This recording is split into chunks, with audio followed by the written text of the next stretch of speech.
Salutations, listeners, and welcome back to Glitch Bottle, the podcast where we uncork the uncommon in magic, mysticism, and the generally misunderstood. Today, we are super excited to talk about Solomonic scholarship, the Hygromanteia, and genetic analysis of manuscripts with Dr. Gal Sofer. And listeners, you might be wondering, is the Greek magical text, the Hygromanteia, or the Hygromanteia, is it really the first source or one of the sources of the Clavicula Salomonis, the Key of Solomon? And you might have heard this phrase about the Solomonic network.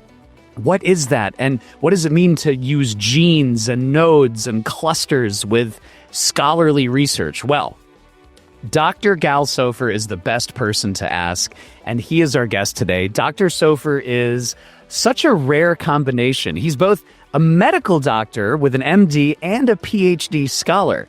Dr. Sofer is an assistant professor in the Department of the Arts at Ben Gurion University of the Negev, and his work focuses on the history of magic and Kabbalah from the late Middle Ages to the modern period.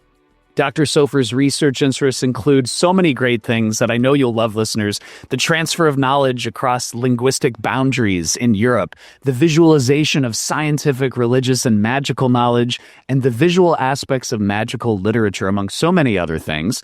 And, Dr. Sofer is a medically trained physician and also serves as an adjunct lecturer in the Faculty of Health Sciences. And listeners, I know some of you have already picked this up. We'll have links below. Dr. Sofer's first book, Solomonic Magic, Methodology, Texts, and Histories, was first published earlier this year in 2025 by Brill. And Dr. Sofer has another book coming out soon, The Imagined Arab Magician, Authority and Intercultural Encounters in Medieval Learned Magical Texts by Cambridge University Press. So many things are going on, and we are so excited to welcome Dr. Gal Sofer. Thank you so much for stopping on the Glitch Bottle podcast today. Thank you for having me, Alex. Yeah, that's super exciting. The honor's mine, Dr. Sofer, really. I was so blown away, and we're going to get into this with your book, Solomonic Magic, Methodology, Texts, and Histories. The way you approach it, the way you think about it, the way that you bring your medical experience and analysis. We're gonna get into all of that. It was a true honor to read your research. It was so great. It's so much. Thank you very much. And can you tell us, Dr. Sofer? So you are an MD, you're a medical doctor, and you're a PhD. I think so many listeners who might not know your story are probably asking, how did you first become interested in esoteric research and in medicine? Like, how did this all come about for you? So it's actually a very old story. When I was 12 years old, I walked through the old city of Beersheba, the place where I was born, and I encountered a New Age shop. And they sold there all these medallions, the seals of Solomon. And I was fascinated by the design and content of these seals and the fact that each seal has a different kind of aim and each one can be used differently. And I was fascinated by that. And since then, I visited the public library each day to study carefully. It was very amateurish kind of research, but still, that's where everything actually, my passion to Solomonic magic started. My passion to medicine was very, very later.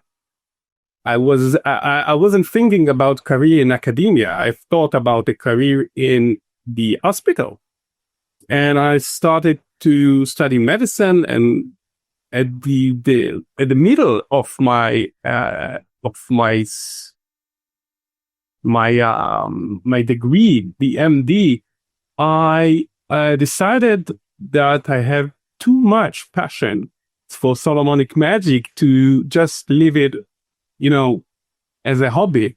So I started a master thesis in Jewish thought, which was actually focuses on Solomonic magic, but on the Jewish Hebrew elements of it. And when I finished my master thesis, I decided that I cannot, you know, you just can't, right? I had to continue with my research, and I began a PhD studying, and I actually finished I got my MD and my PhD at the same year.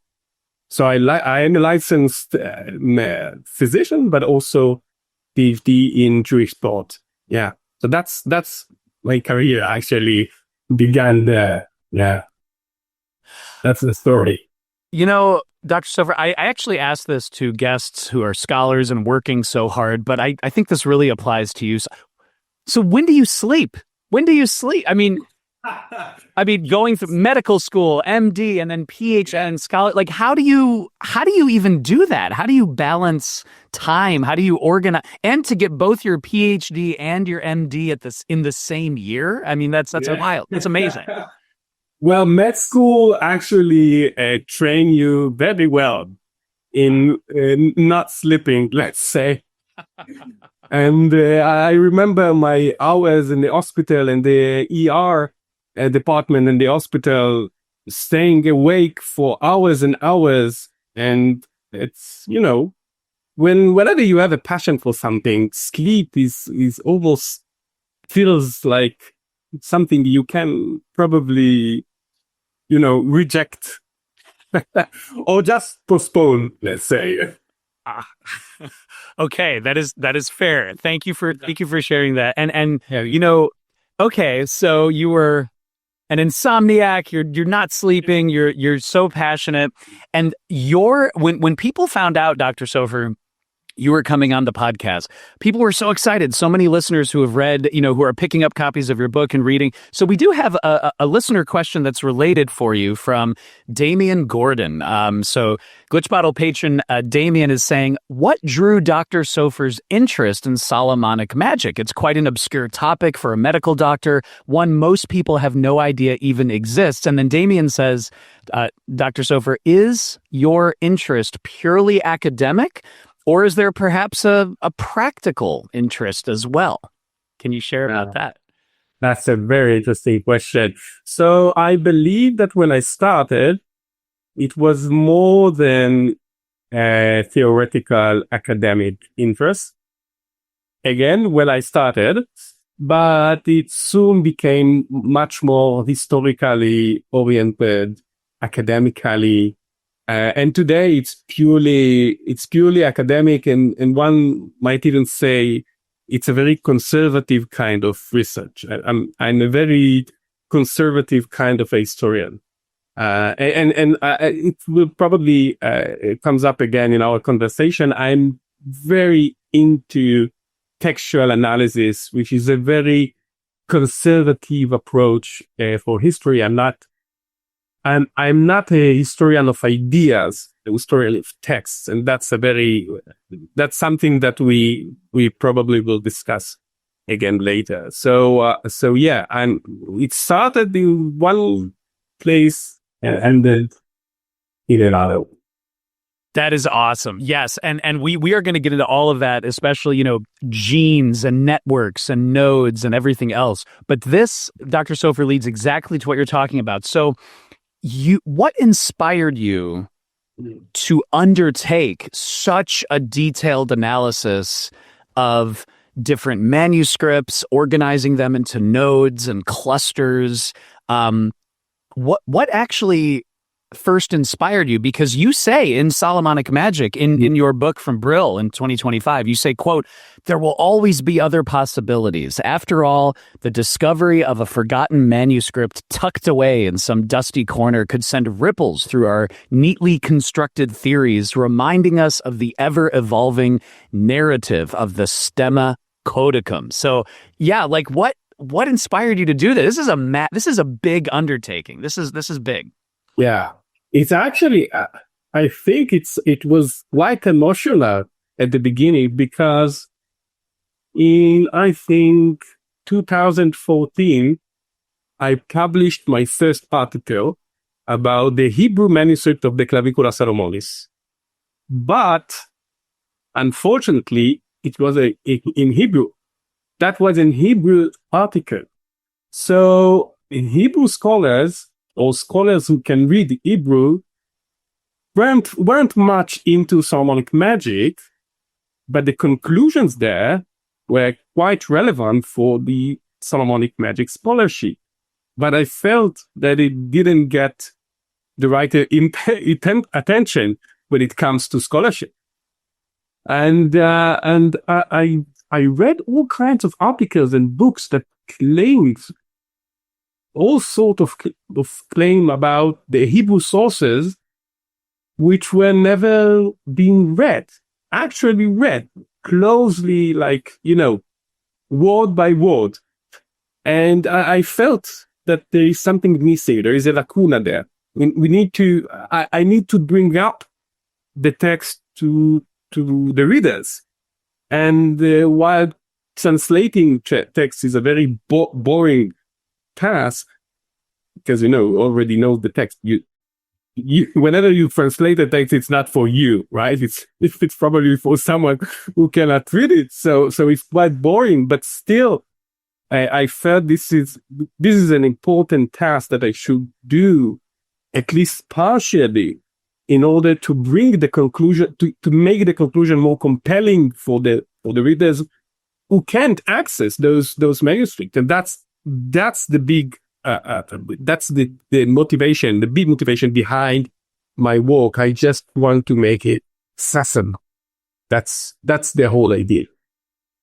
That's fantastic, Dr. Sofer, and we're going to get into this too, because you have really pushed the boundaries of our circumference of knowledge when it comes to the Hebrew sources of the clavicula, and also the deep importance of the Hebrew text, of Judaism, of that whole tradition, and how it informs the Greek texts, the Latin texts, and pushing into the Renaissance and beyond. So I'm very much looking forward to that, because your research challenged me, and I know so many people, to think about things differently, and that's such a great thing. And I think, Dr. Sofer, this leads to another question we have for you from Damian Gordon, who is saying, exciting guest, I'm looking forward to this one. Dr. Sofer's use of statistical methods from genetics to analyze the genealogy of manuscripts is an interesting one. Is this a novel innovation of Dr. Sofer's, or have are others doing something similar in other domains of historical textual analysis? I'd like to hear more details about how this analysis is done. So yeah, Dr. Sofer, I mean, can you share with listeners who might be hearing about this for the first time, in your book, as Damien was saying, you talk about a Solomonic network, you talk about genes and nodes and clusters. What is all of this? Can you give us kind of the broad overview of how you analyze a manuscript? Yeah, of course. That's actually something that I needed to walk through, because the manuscript that I work with are not, let's say, printed books. And that is something that is very important to understand when it comes to manuscript culture. Manuscript is something that is never it never closes, right? You can't finish a manuscript.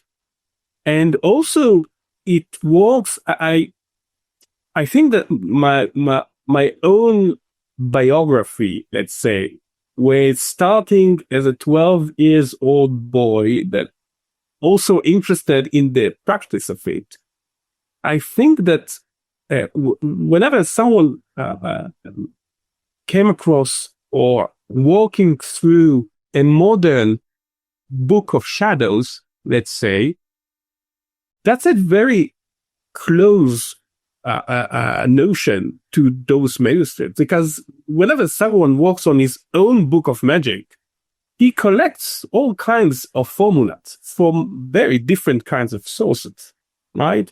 And he can change things, and he can replace one word by another, or just cut the formula in half and replace another part inside of it, or all this kind of what I really like to think of as genetic ingenuity, right? Because you're always working with formulas and shaping.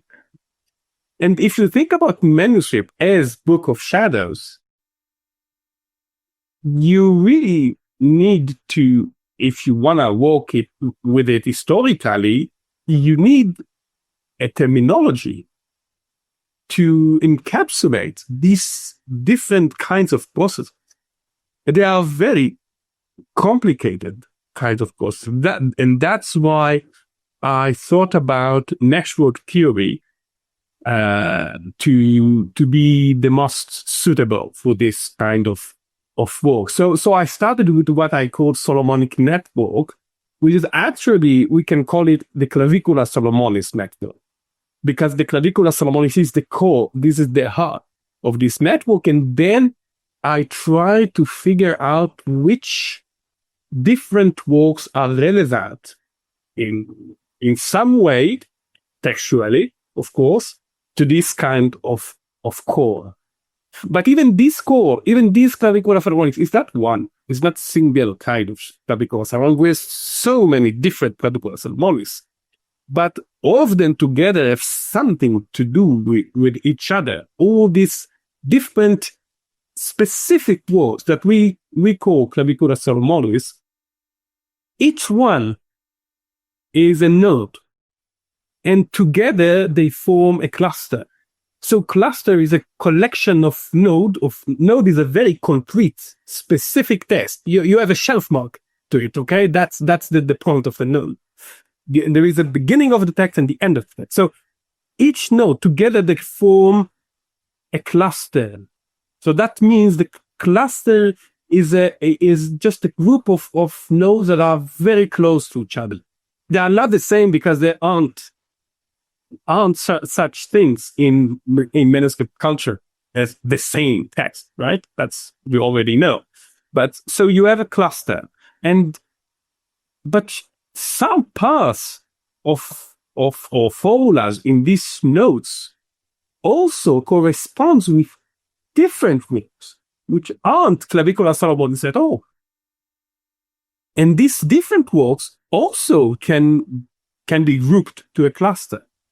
So you have lots of nodes that organize the clusters, and together they form some sort of a network.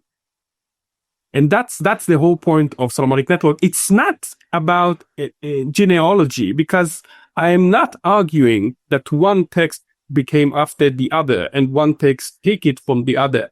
This family kind of picture is a very let's call it, this is a classic philology, and it's a very difficult, and actually, I don't believe we should use this kind of terminology, because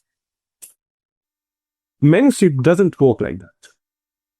Because you cannot say, if you think about it, it's actually quite funny, because if you have the father, right, the father manuscript, and you have the son manuscript, you assume that the son was only exposed to the father, whether if actually the case is not like that. The son can be, based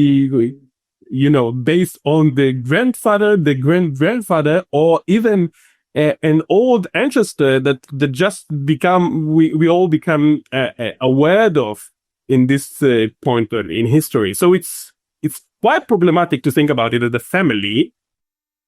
And that's why I'm speaking about a network. That's a network of texts, and all the temporal and geographical aspects are out whenever I speak on the network.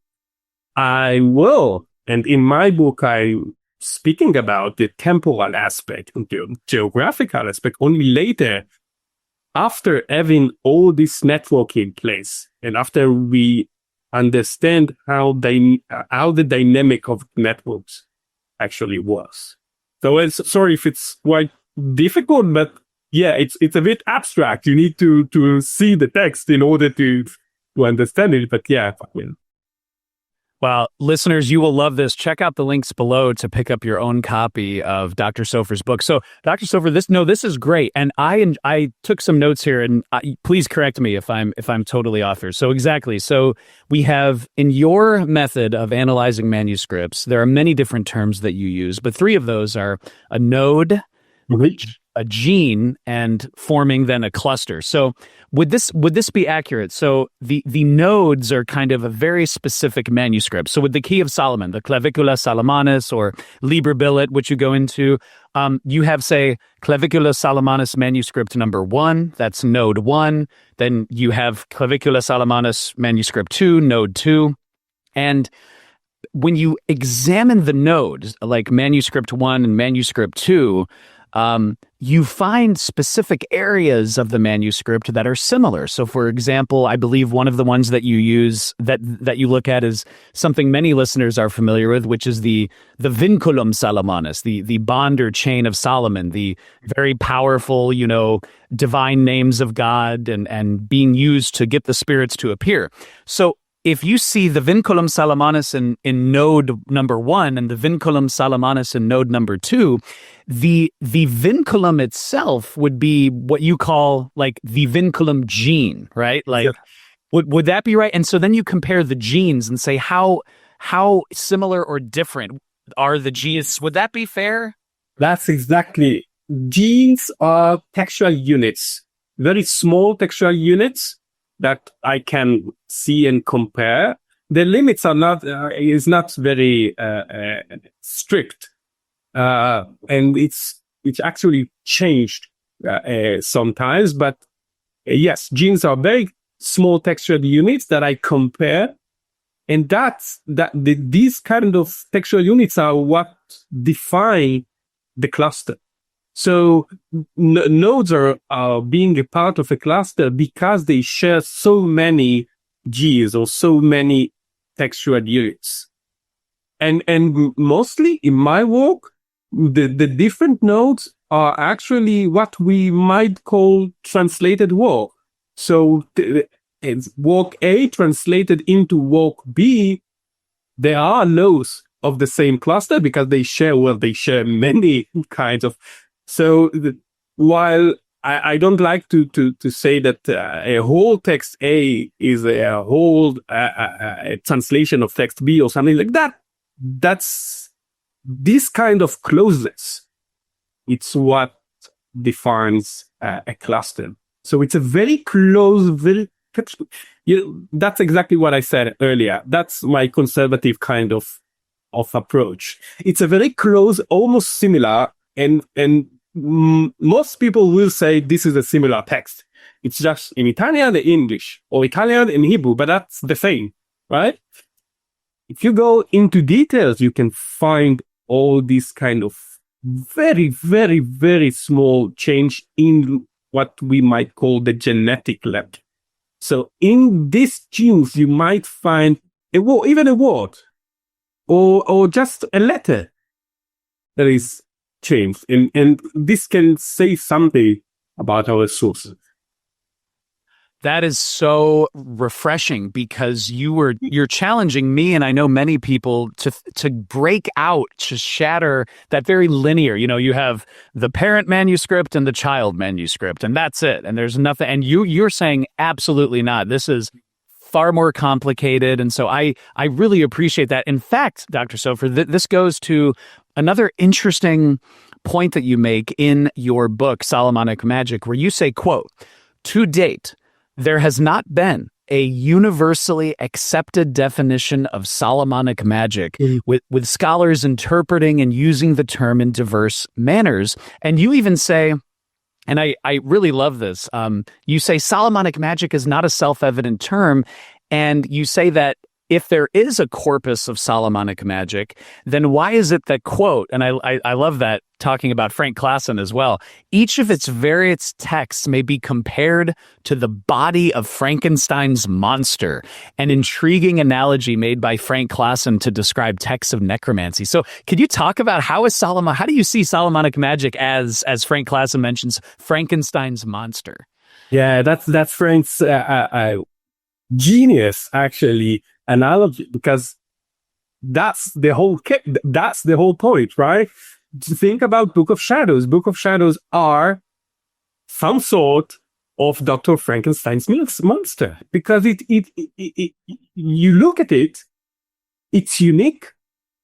It combines very different formula from the very different sources. Some of them might be translated, some of them not. And it looks different, right? It's very unique. So yes, and my work, and I think I'm not sure if I wrote it or not, but I love to think about my work as searching in the cemetery of Dr. Frankenstein's monster's organs, right? That's what I'm trying to do. But not assuming that this cemetery actually contains, sorry for the graphic, bodies or usual bodies, what we might think of as the usual body or original source, or one specific ur-text, what we called ur-text, right? An original source that inspired everything to come. So yes, I love Frank's analogy here. It's very useful and it's very clever, and it actually also attribute this kind of cleverness to the magicians, because they work as Dr. Frankenstein. They were very clever, very learned practitioners.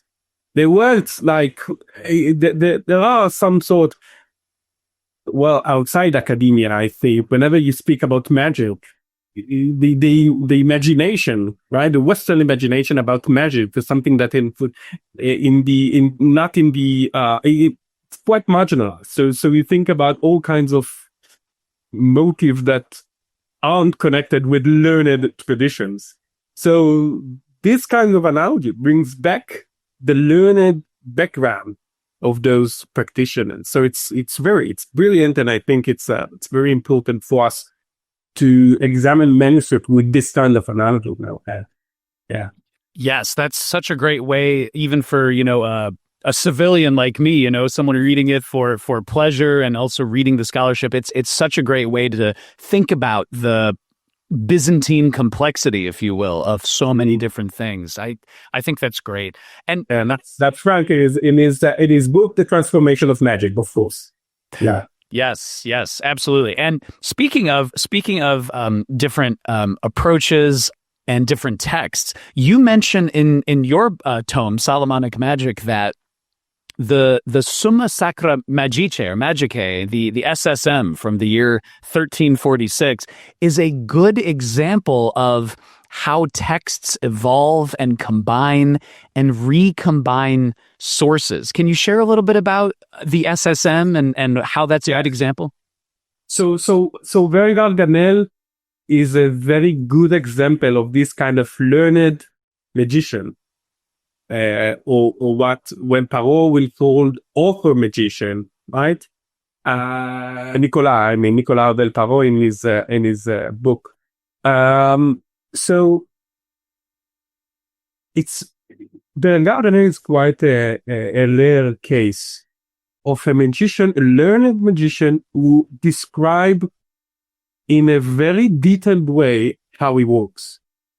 He can say, right, I took this from that, and this is the source of this, and I read this passage there.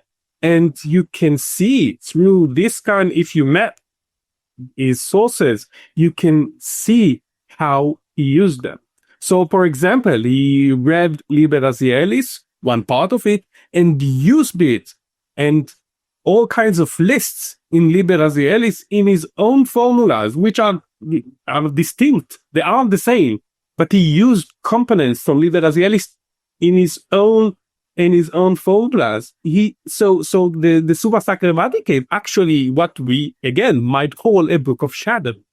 That's exactly the case. We see here a manuscript of a learned magician who takes from different sources, is very explicit about it. That's why it's so rare. He's very explicit about that.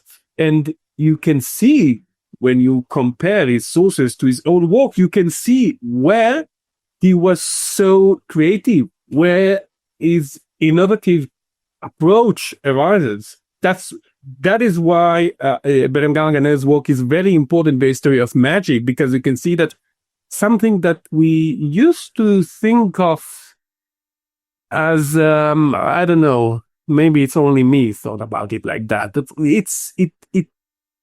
Well, let's say in the history of magic, also in late antiquity, you find innovative approaches and these kind of works, right? But such explicit and in such a way that you can see the source and you can see the work and you can compare them in a very high kind of certainty, that's unique and important for the study of history of magic. Yeah. So that's why Ganel is a very, very important case. Yeah. That's wonderful, Dr. Sofer. And I think this follows the next, this leads into another question for you from Damian Gordon, who's saying, many different lines of influence can be traced through the grimoires, such as Greek, Arabic, and Hebrew practices. In your view, Dr. Sofer, is Solomonic magic an even mishmash of so many different traditions, or do you see very particular lines of influence being foundational to Solomonic magic, with maybe other influences being more cosmetic? Is there anything you can share with us? Well, yeah, but let's replace the phrase Solomonic magic with a concrete wall, because Solomonic magic is not a thing. That's the whole point of the title. I wanted to mislead the readers to think about Solomonic magic as a thing, but it's not a thing.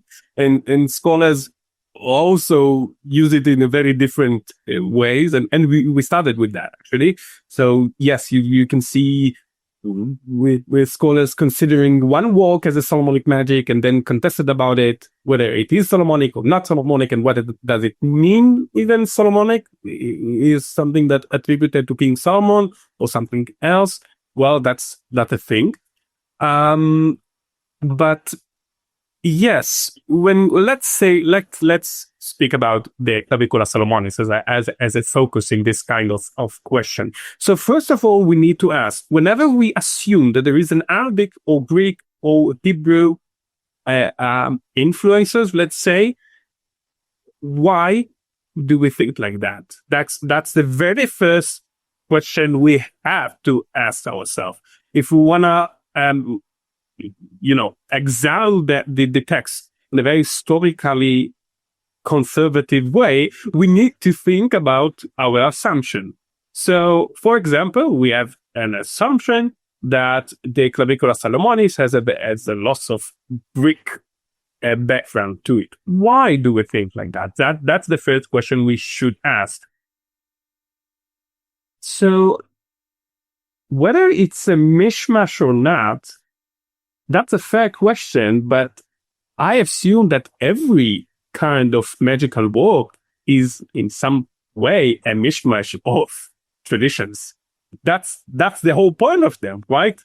They want to collect formulas and bring together sources from very different kind of backgrounds. So yeah, whether I can sculpt a tradition which is more, let's say, dominant or not, that's something we can quantify. We can ask in a very quantified way whether this is, something that is very dominant or not. So when it comes to the Clavicula Salomonis, yes, you can see that Christian Latin texts, very liturgical, actually, texts are very dominant. And the second one is the Jewish Hebrew and Aramaic 10th century background.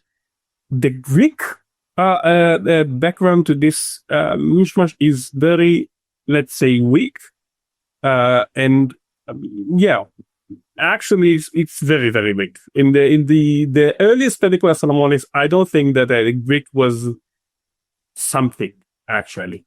It became something just later on when the Clavicula Salomonis needed to become more accessible for a wider audience. That's actually what happened, I believe, it was translated into the many languages, many other languages. Yeah.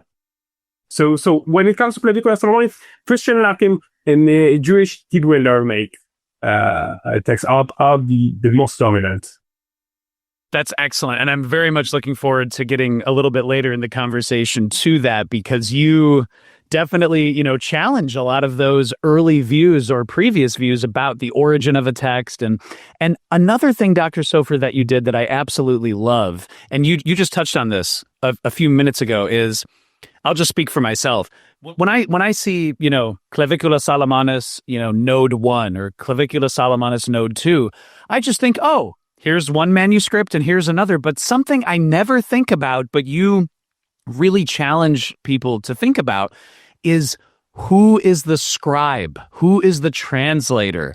Who actually is making that decision? And you say, and I love this in your book, you say that some scribes translating or copying texts, quote, see themselves as the sole mediators of a tradition, while others freely confess or freely say that they're borrowing sources. And you use two contrasting works, two nodes. One of them is, on the one side, the 1572 English and Latin text, the work of Solomon the Wise.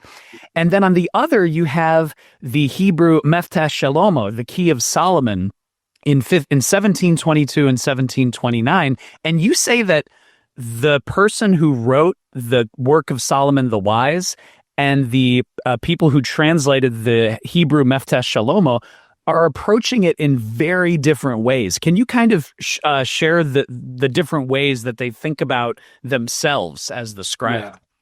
Yeah, that's a very interesting question, because whenever you examine a specific node, you can get into details. And the details about the authors are very important, not only because in some cases, a very, very rare cases, unfortunately, we can identify them by name. And that's a very important for our analysis when it comes to cultural background, intellectual background. All these are very important for historical inquiry. But also you can identify through the way they design or reshape the introduction to text. You can see, you can hear their own perception about what their own role in transmitting this kind of word. So you mentioned two different kind of words, the English one and the Hebrew one. When it comes to the English one, it's quite explicit. The work is said to be a translation, a word by word, which is something that every translator know that you can do that. You can translate from Latin word by word. It won't work. Well, it might, but it will be very weird and unusual and mostly illegible. But so his attempt to sell it, right, as this kind of translation, and actually this kind of manuscript also contains Latin as is, Latin formulas as is. So this kind of approach and the way that he wrote it at the very beginning of the work, that this is a translation of a word by word, you can feel that he saw translation that aren't, or that he felt that does not reflect the origin or the sources as he make it or translate it. So that's actually some sort of we might think about it also as in terms of market, right? Because this is better and this is less. That's how you do it, right? If a translator says this is a word by word translation, and he actually makes all kinds of claims about his own work, which is better and all that kind. So he points out that he saw a lot of other vernaculars right? Many other claviculi are in the area, and his is the best. Well, that's also, we can speak about it also in terms of market discourse. In the Hebrew cases, which are 200 years later, that's a lot in terms of history and historical context. You can see two rabbis, actually, a rabbi and his student, Isaac. They know that they walk through non-Jewish sources. They know they translated from Latin, Italian, Spanish. They actually use lots of different sources. And I imagine the workshop was, 3 or 4 kind of manuscript, and they write them all together. They know that. So they need, in their own perception of Jewish authors, they need to give some explanation about what they are doing, because that's not something you should do, right? They translate Latin Christian sources into Hebrew for Jewish audience. They need to explain what exactly they are doing. So how they explain that? They add an introduction about one of them, the rabbi, Yehuda Peretz, add an introduction about this book being found in a cave. It was written by Solomon, of course, all this cave legend. That's nice. But actually, the student actually also tells us that he took this out from the Gentiles, the non-Jews, right, as a process of reclaiming. He reclaimed the work of King Solomon, and King Solomon is a Hebrew king, right? So he only reclaimed what is held. So, and he used all kinds of biblical commentaries to make it more sound for his readers. And he also changed some portions and some formulas as other practitioners did. So nothing is unusual in how he approached the text, but it is, we might say unique because of the Jewish context, this historical, cultural context that allows a Jew to translate Christian, Latin, Italian, and Spanish works into Hebrew while reclaiming it.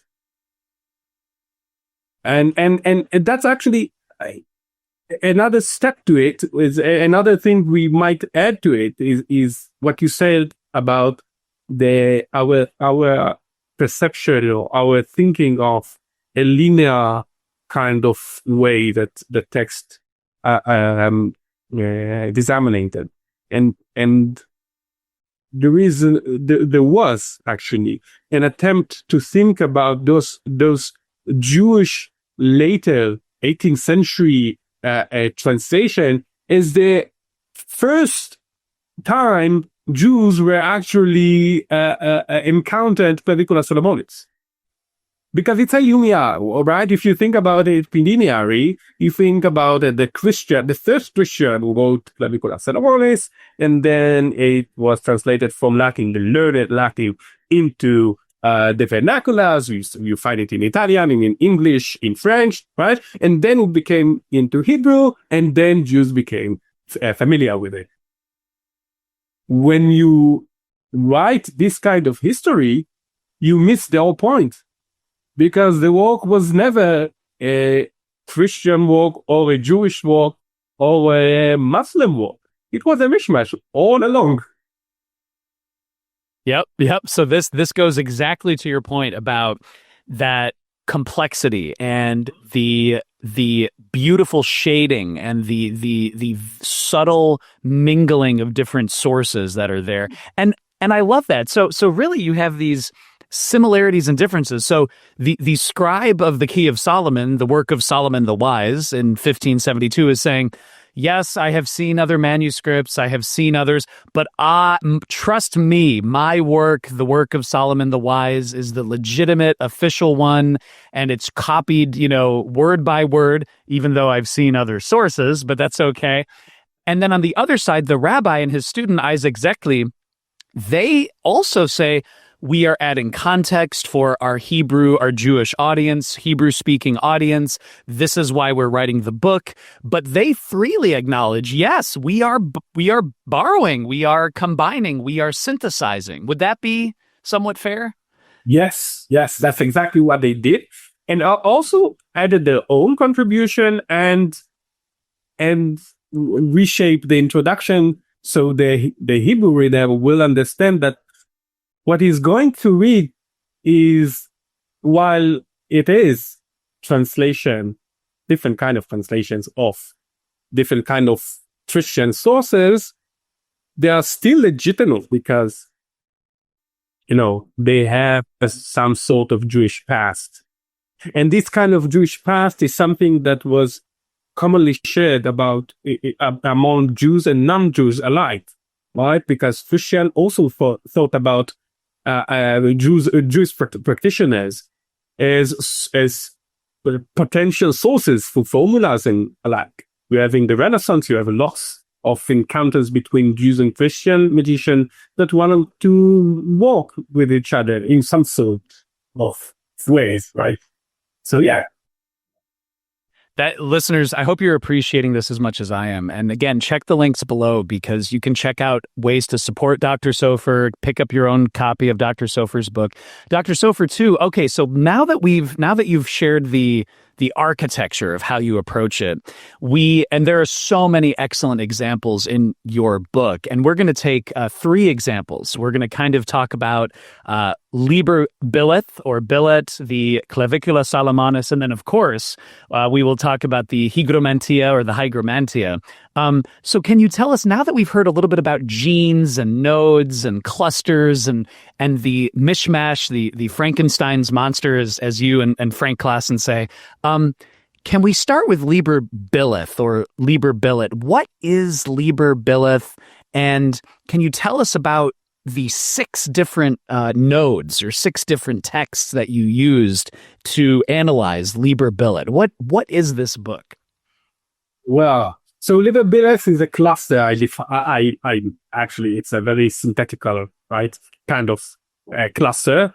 And the name of the cluster is actually the title of the first and earliest work we had in Latin that is called Liber Bileth, that is the Book of Bileth. I first and foremost, I have to say that's my favorite text from various reasons. The first reason is that my master thesis was on this work and its Hebrew sources. And Bileth is also known as Bila.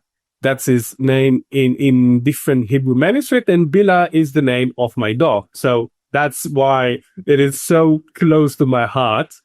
So Liber Bileth, you can find it, the first Latin work you find in a 15th century manuscript, a very famous manuscript that is held in the Central Library of Florence.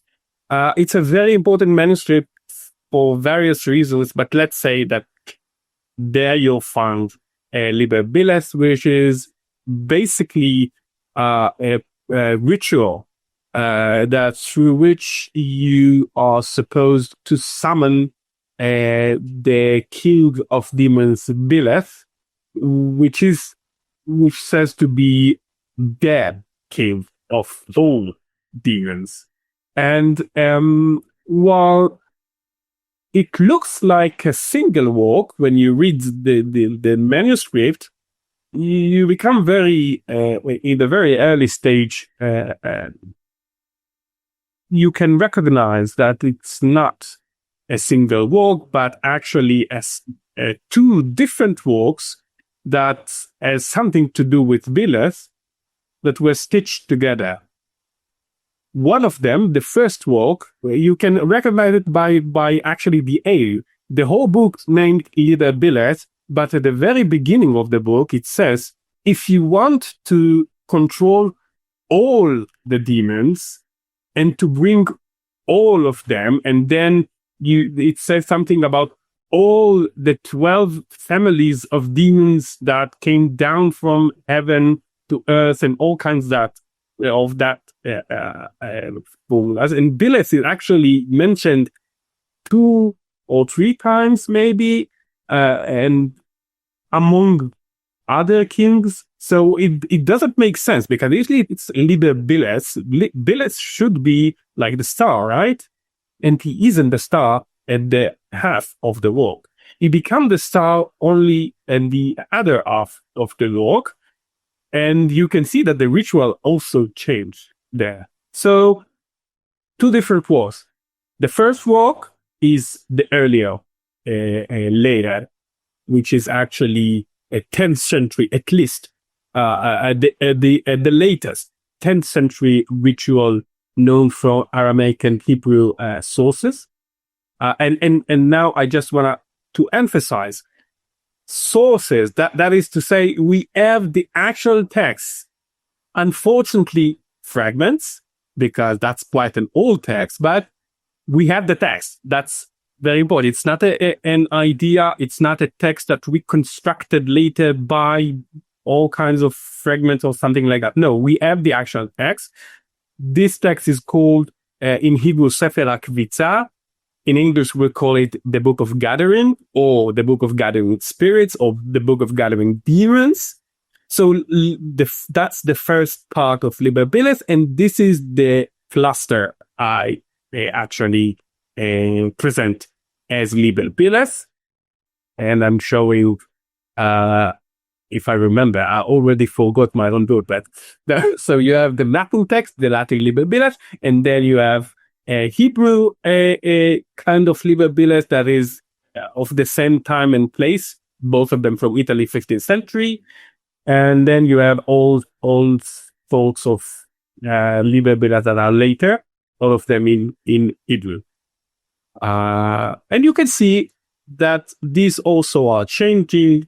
In the first Liber Bileth, the aim is to summon all demons or just King Bileth, and in later you can find the notion of summoning Bileth, not for summoning Bileth and controlling Bileth, but to coerce him to let's say activate a catalog of demons. So that's or a magical book, let's say. So you also see different kind of aims based on the same formulas. Wow, that's fascinating, and especially as you said as well, Dr. Sofer, that with Liber Bileth, you have sources going back to the 10th century, which is amazing, because I know it.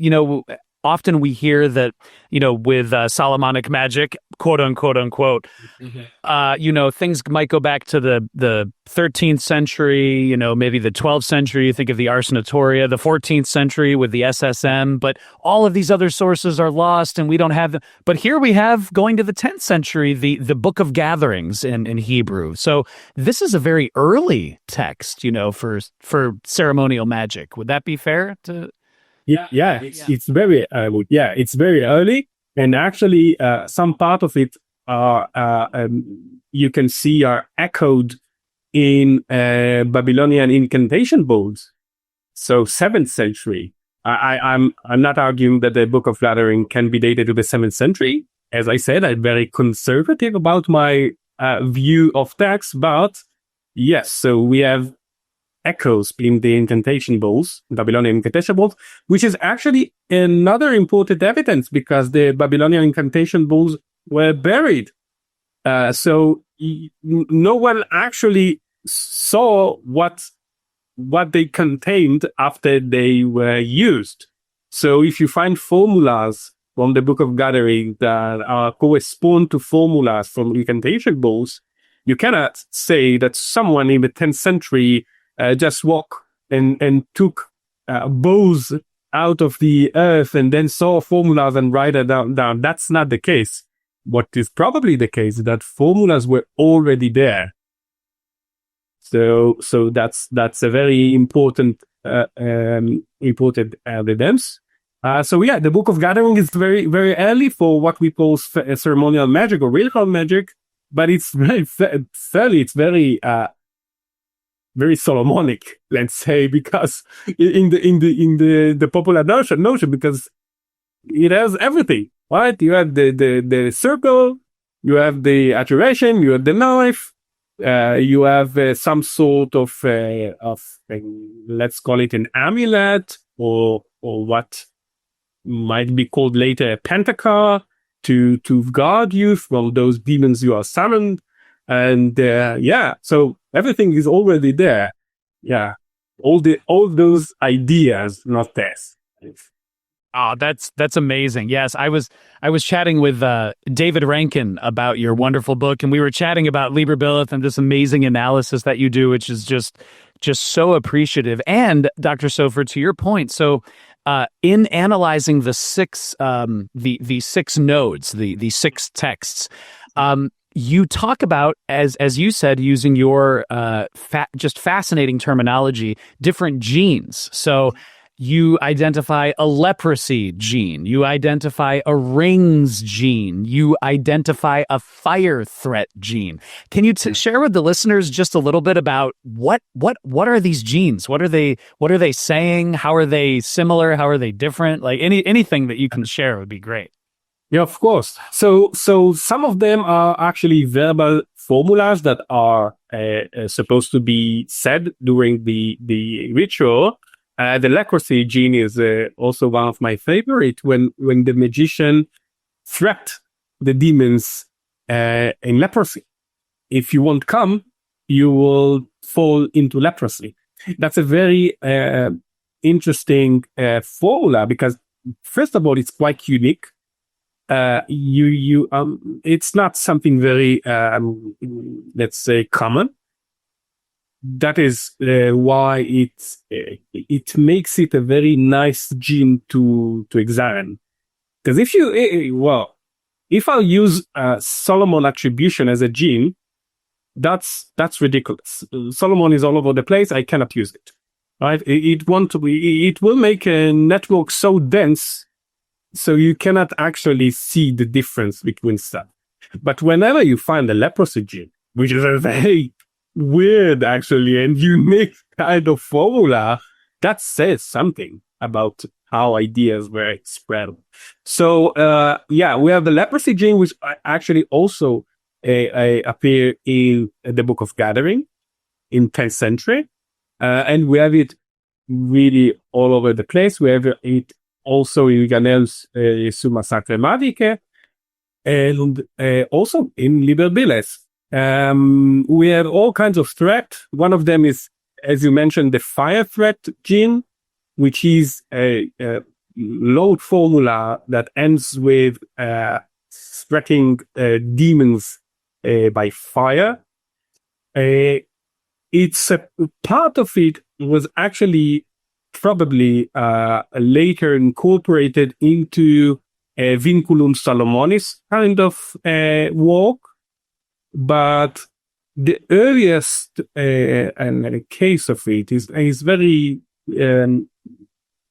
very Hebrew in a lots of senses, because it uses Hebrew divine names known from Hebrew sources, and then threaten the demons. If you're not come by this and that name, you will be thrown to the fire.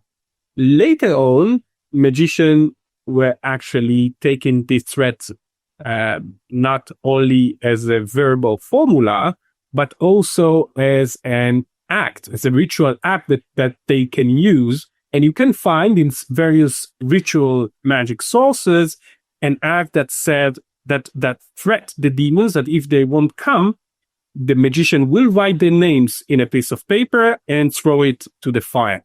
We have all kinds of what we call experiments, like short recipes, with this kind of threat. In the case of Liber Bileth, it also contains what it seems to be an Arabic phrases, and that's if you if you take into account the cultural and historical background of the 10th century and 11th century fragments that we found of the Book of Gatherings, you can easily explain why Arabic is there. I just want to make sure that the listeners also know Arabic was spoken not only by Muslims, but also by Christians and Jews. And if you find there an Arabic phrase, that doesn't say anything about the religious identity of the author. And that's a very important thing, because it sometimes happens. You can see how Arabic phrase is almost automatically assumed to be of Islamic origin or something like that. That's something that we should be very aware of when we are working with text in this kind of historical context. So that's the five thread, la petite thread. Yeah, there are all kinds of threads. It is.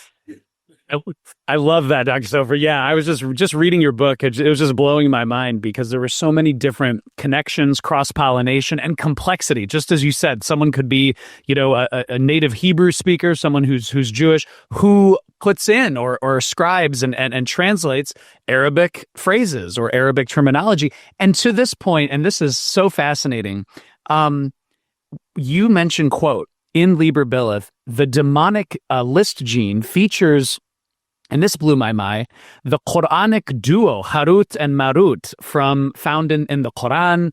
I think it's Surah number 2, Surah Al-Baqarah. And you mentioned, so these two spirits, Harut and Marut, found in the Quran, are found in Liber Bileth, in the demonic list gene. And you say, quote, a closer examination of these demonic list genes across the 6 Liber Bileth nodes reveals significant variations, especially in the naming and the sequencing of the demons, end quote. So can you share with us about Harut and Marut and just this whole connection with Arabic, Quranic and Hebrew sources? This is it was great. It was really cool to read. Yeah. Yeah. Actually, very interesting, the case of Harut and Marut, because, in Liber Bileth, there are some genes that I called demonic list. I mean, by demonic list, I mean that we have just a list of names of demons. Some of them are framed as questions. Where are you, X? Where are you, demon Y? Where are you, Harut? Where are you, Marut? So that's a very that's an adjuration, actually. And it is assumed, and I'm very careful by that, it is assumed that this kind of formulation, that is, where are you, demon X, is of Arabic origin. I'm very careful about that because, as far as I know, we don't have such an early, we have earlier Hebrew formulas that are shaped like that, and only later on you will find it also in Arabic sources. So today, let's say, we don't have this kind of early Arabic sources, but still, it's very typical to think about it as an Arabic formulary. So in one of these demonic lists, we found where are you, Harut and Marut, and there is also a description of those two. Those two are known from the Quran and later from different tafsir that they are the angels that taught human magic, and they did all kinds of forbidden, things.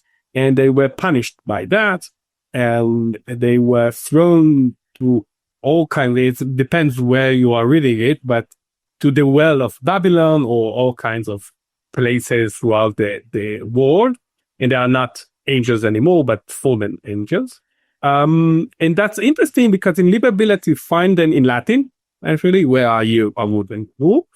And when you examine the later sources, some of them are Hebrew sources, you can see two things that are important and interesting.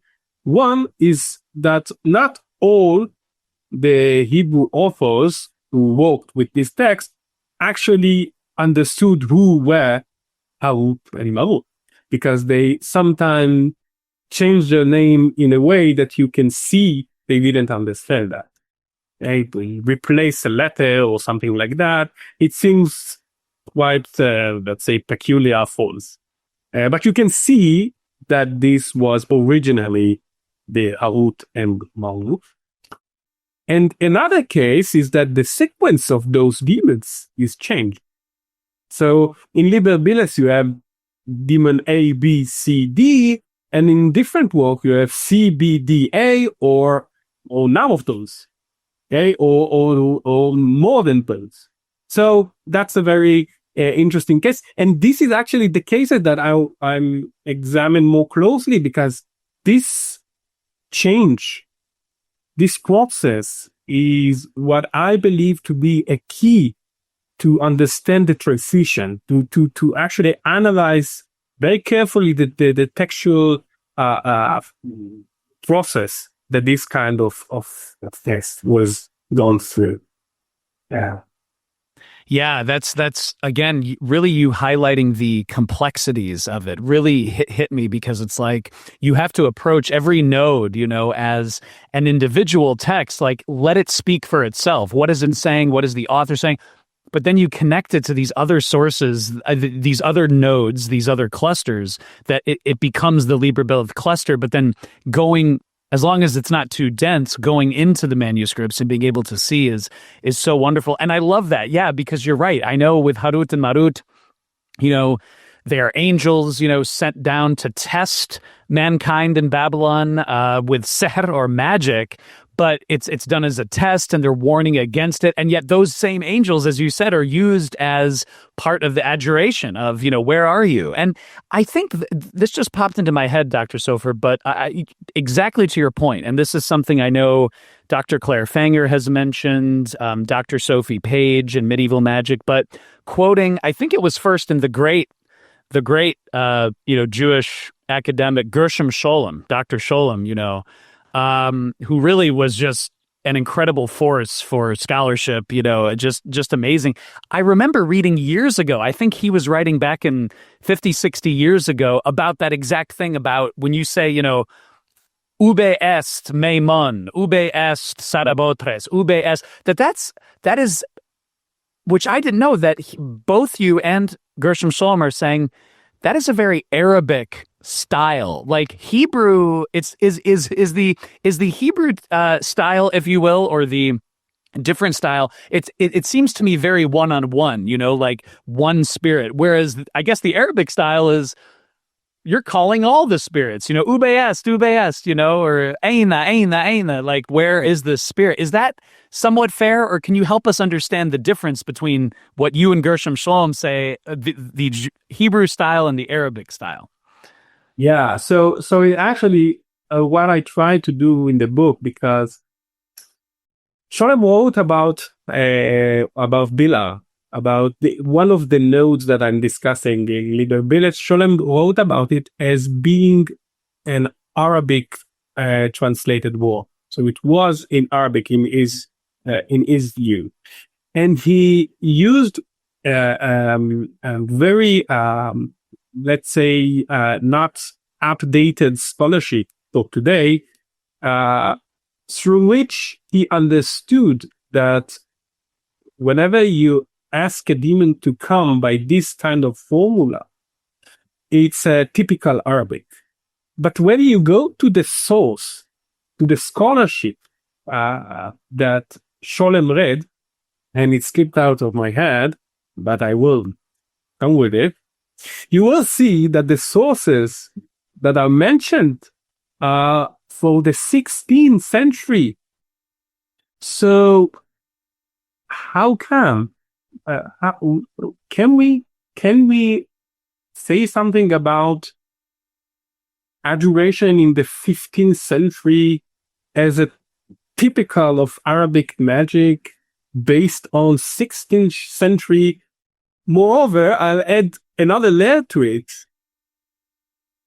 In this scholarship, which is a very nice French book. I just can't remember its name. Magic in North Africa, something like that. Stepped out of my head.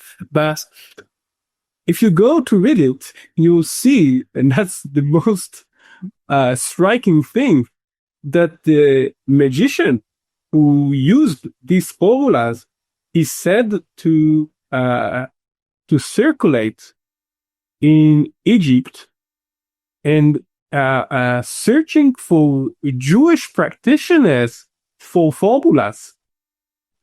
So that actually makes the case the other way around, right?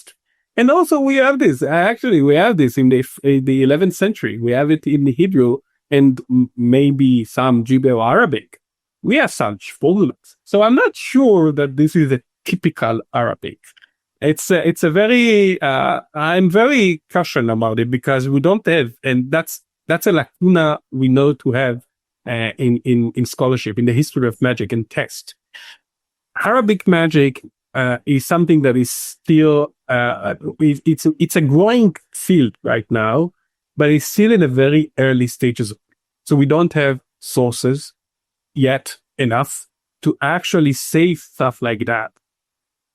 So I would refrain from saying this is an Arabic style, this is a Hebrew style. I don't like it. I think it makes the things with colors that we won't later be able to distinguish.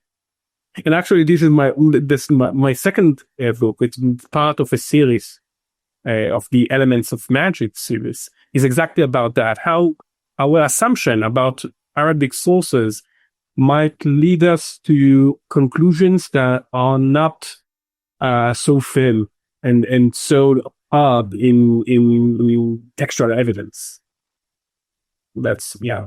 Yeah, no, that's great. And you're right. I mean, I think just hearing you describe that about, when Gershom Scholem was writing and then saying, well, yeah, but these are later Arabic sources, from the 1500s, 1600s, but then saying that you can find it the opposite way, it really just pushes the boundaries. It's really inviting listeners and readers to, you invite listeners and readers, Dr. Sofer, to just bathe in the ambiguity, just to embrace it, because I think it's a tendency. I don't know if you feel this way, but I want to know, I just want it to be easy and understand. Oh, there's an Arabic way and there's a Hebrew way. There's a Muslim way, a Jewish way, there's a Christian way.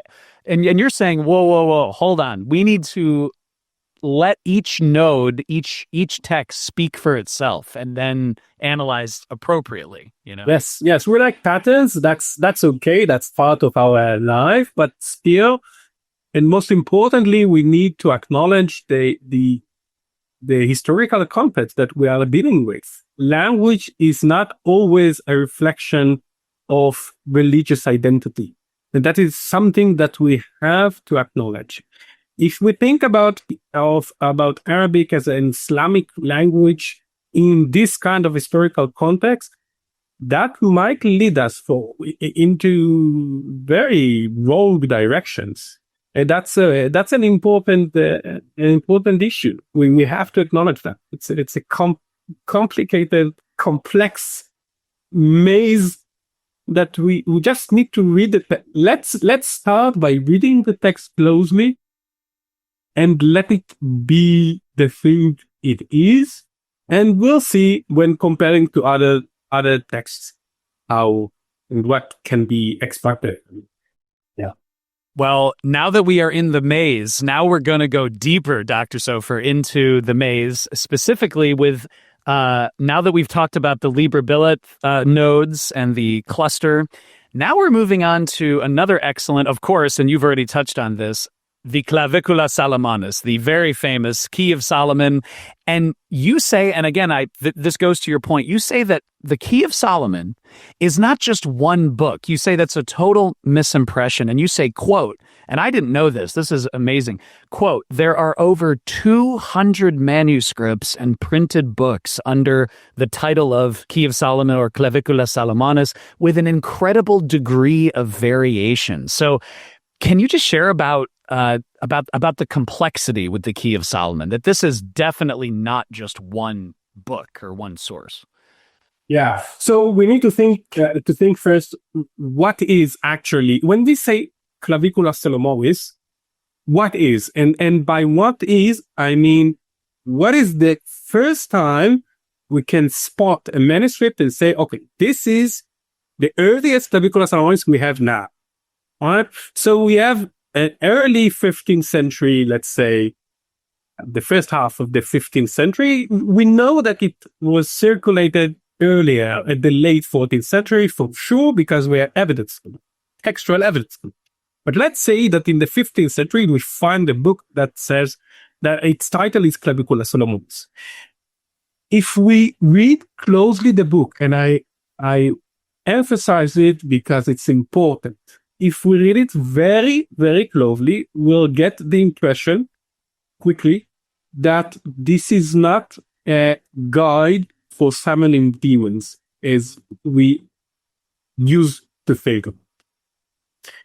It's actually a very also emotional, almost, kind of product.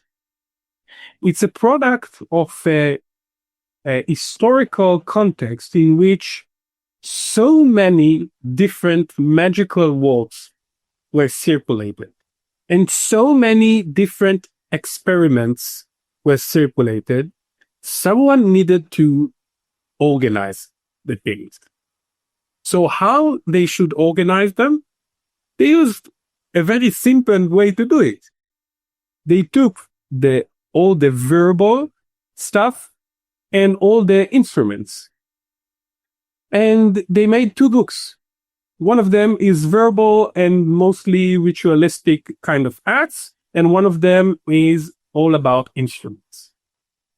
And when you read those instruments, and when you read about their own description of what they are doing, they're trying to actually encapsulate everything they found. They read through experiments. They read through experiments for love and experiments for invisibility and all those kind of stuff. They read it from different sources, right? And they collected all the instruments they found. And they just want to make them, let's say, more powerful, or to make it war, actually. Because they agree, whenever you read the introduction, they address their problem. The problem is that things don't work. They don't work. You need the Clavicula Solomonis to make them work, right? Why? Because they don't work. And if you find an experiment for love, and you need to use a sword in this experiment, if you use this experiment and the sword as it is written in the experiment, it won't work. You need the Clavicula Solomonis. The Clavicula Solomonis is the key action, right, to this experiment. And you go to the Clavicula Solomonis, the section on the experiments of love, and it is written there very explicitly.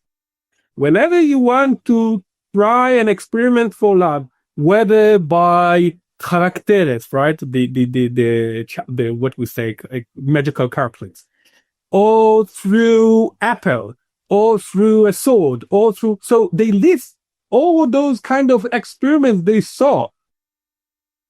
First, before trying them, use these instructions. So the Clavicula Solomonis is an attempt to give a structure, a very, very firm structure, and it's actually make everything organized by an attempt to encapsulate everything. That's why I call the Clavicula Solomonis an auxiliary manual. This isn't a manual. You can't do anything with the Clavicula Solomonis alone. That's the whole point of the Clavicula Solomonis. It won't work alone as it is. It works only as an auxiliary to experiments that also won't work alone. So that's the fun thing there. You need them both. So that's the Clavicula Solomonis. That's how that's the birth actually of clavicular Salomonis in an age where too many magical works circulated, too many frustrated magicians tried to do stuff and nothing happened, and they need to organize those sources. How they build it? They did it very intuitively, and they also took a bit from what we might call Orthodox Christianity or something like that, like liturgy, and they were probably monastic kind of tradition, right? That's Richard Kieckeffer, clerical underworld. They of course were very Christian, let's say, in that sense. So they also used the sources from what they did, like on a daily basis, right? That's the clavicular Salomonis, in my opinion. This is how the book began. That's wonderful. So what you're saying is, if I have a list of spirits that I want to conjure, and you have a list of spirits that you want to conjure, and something might not be working for me, and something might not be working for you, and we have separate lists of spirits, we both can find and use a clavicula Salomonis for the proper invocations to call the spirit. My spirit's like it's spirit X, spirit Y. So I can use those, and then you separately can use not only the nomina magica and the conjurations, the adjurations, but you can also use the formula in the clavicula of how to consecrate a sword, how to consecrate a magical quill pen, how to consecrate a circle, how to make a circle. So that blew my mind, that the clavicula is really not something to, I'm sure some people could, but it wasn't historically thought of as an independent, all-inclusive. It was more of a supplementary manual, as you say. Exactly. And also, historically, if you go further, you can see how the reception of the clavicula Salomonis was sometimes like that. You can find experiments, independent experiments, that says during the experiments, and when you use a knife, use it according to the instructions of the clavicula Salomonis.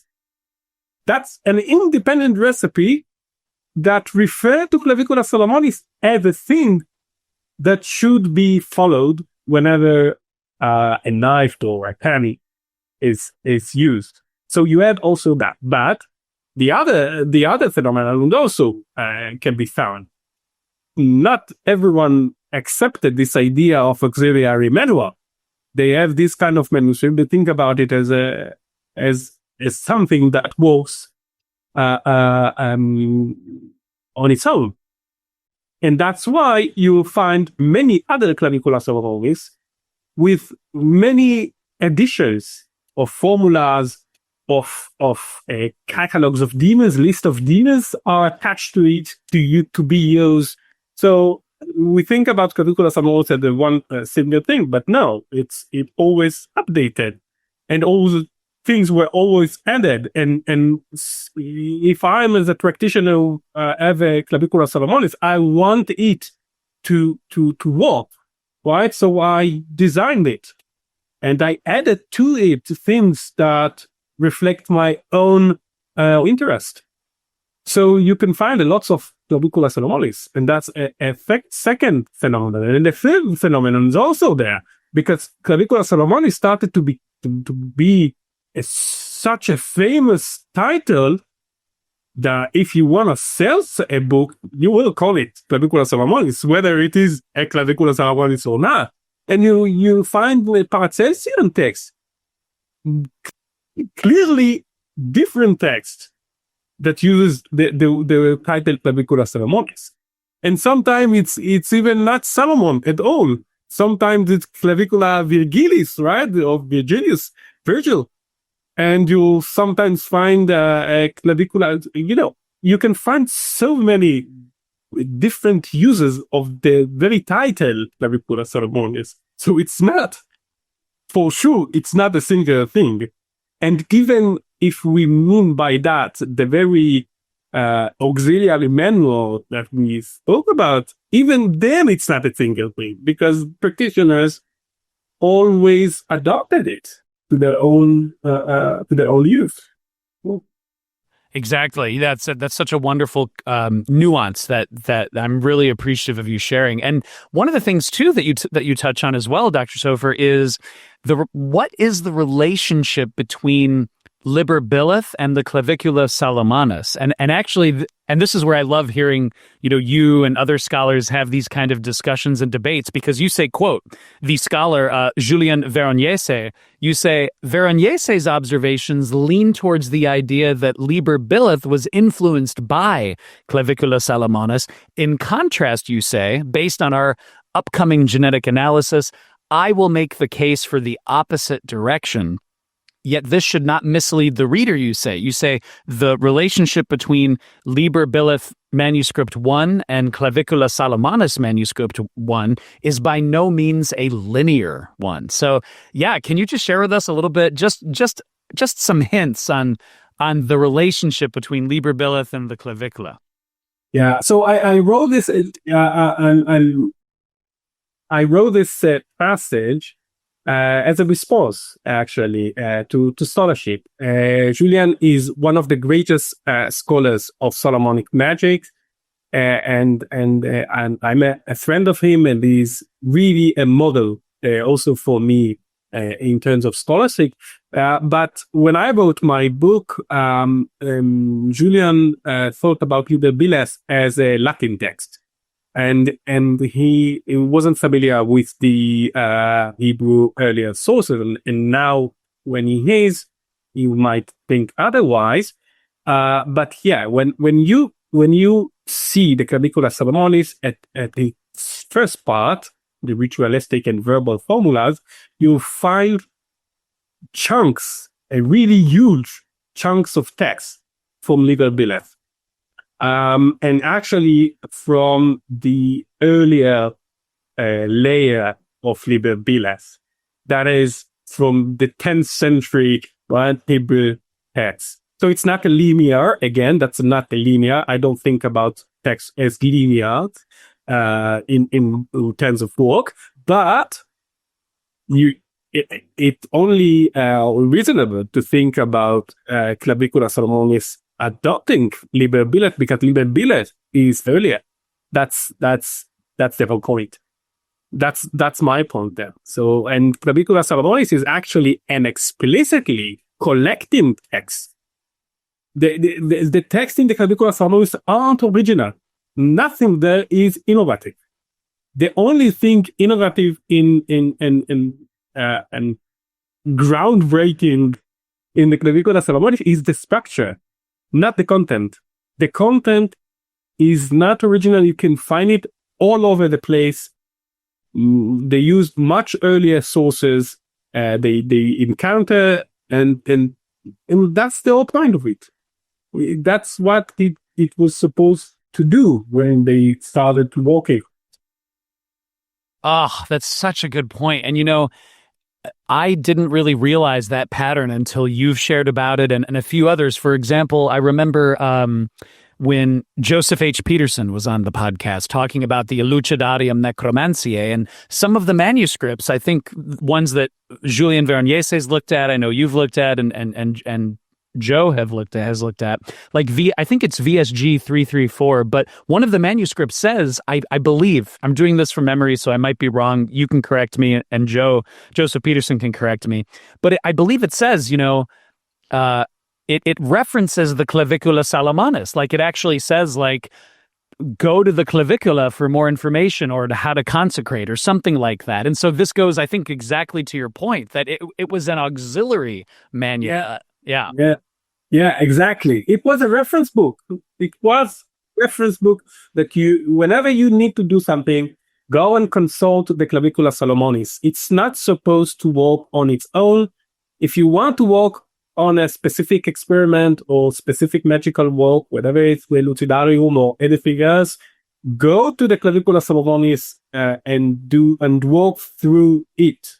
It was important for various reasons, not only from the structure, because it brings structure to the ritual, actually, but also because it gained so much popularity that it was considered much more, let's say, authentic, maybe, although this is not the best word here, but it gained much more credibility than other works. So you can work with text, but do so through the clavicular ceremonies. That's why it was so well received. That makes sense. Yes. And Dr. Sofer, to your point, and I'm doing my notes, so please excuse me. I'm going to get this. I'm going to get this wrong. But when you think about nodes and genes and clusters, you mention in the book Solomonic Magic that the Liber Bileth and the Clavicula Salomonis have connections with similar genes. So, for example, can you tell us about, in both the Key of Solomon and Liber Bileth, you have the El Forte gene, the binding angels gene, the rings gene. What can you share about these similar genes that are there? Yeah. So most of those rings are verbal formulas. The rings, the genes, is actually one of my favorite because there aren't rings in the clavicula. I call it rings genes only because they were mentioned in Liber Bileth. So if you go to Liber Bileth and the source, the Hebrew 10th century work, you'll find a conjuration or adjuration by using angelic rings. Okay, so it's by the ring of Metatron, by the ring of Michael, of Uriel, etc., etc. So you have a list of rings that are connected to specific angels. And you'll find the same in Liber Bileth, translated, of course, to Annulus, right, with the Latin ring, with some variation that actually can be explained by the translation process from Aramaic. So there are all kinds of variation there. But then you'll find the same list, those same figures in the Clavicula Salomonis without the rings. So we will find the same angels without the rings, and you find actually some sort of insertion in the text that tells us something about the historical context of the Clavicula Salomonis. For example, if you go to the earlier source, the 10th century gathering of demons, you will find Metatron, the angel, the ring of Metatron, but you won't find him there identified with Enos, right? You won't find him there identified with the same, as the saint Enos. In the Clavicula Salomonis, you will find him and identified with him. So, and that tells us, first, that we are dealing with a later tradition, because the identification of Metatron and Enos is later. Second, you'll find the Christian context, because Enoch is mentioned with Elijah there as both who will stand in the day of judgment, and that's a very Christian context that you won't find not in Liber Bileth and not in the original, right? The Hebrew earlier thought. So yes, you can find all kinds of formulas from Liber Bileth in the Clavicula Salomonis with all kinds of adaptations. Very good. Yes, this is wonderful. Again, it's really breaking those misconceptions of linear manuscripts, linear sources. I mean, it's so a maze, as you say. It's like a maze, and so thank goodness you are one of the great guides who can lead us through this maze. And you also, Dr. Sofer, you touch on famous figures from the history of European history, but also magical history. So, for example, can you share with us a little bit about the importance of the court of Alfonso X of Castile? Oh, yes.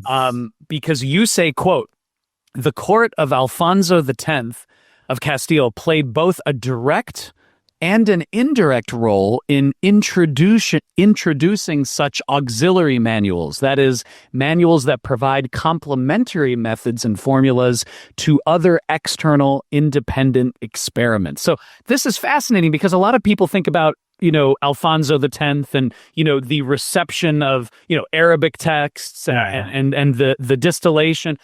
But you blew my mind with this so what is the relationship with the court of Alfonso X and auxiliary manuals? Okay, so yeah, that's actually a very interesting point, because I think it's crucial, and for us to understand this specific historical context. So we are speaking about a court. It's a famous with a famous scriptorium, both formal and informal, and we don't know a lot about the magical works that were translated or reworked in this court. We know for sure about the Picatrix, the right of Paquin, right? The aim of the sage that was translated there. But again, the distance between the sources, the Arabic sources, and the translation are yet to be studied. We know about the Astromagia, that is the astromagical text, and we know about Liber Bileth, which was contested lately, but I'm pretty sure it was also reworked there for various reasons. And if we look at Liber Bileth, and specifically in its appendix, that is Liber Thesaurus, which is a very weird title. We don't know who Thesaurus is. There's all kinds of argument about them. But all this Liber Thesaurus is actually lists of divine names. And those lists are not to be, in some portion, you can use them in specific rituals, but there is a whole section to just list them without any practical use. Just list them. For example, there is a list of angels that at the margin of the manuscript, it says the rings angels, something like that, right? And you can see the relationship between this list and the list of divine names that are used in book like Liber Bileth. And the similarity is amazing. It's like one by one. You can go through the work and you can see how the Liber Bileth work extracted divine names, or what we might say Nomina Barbara in general, right, into the work as a list. Why? Why to do something like that without even using it?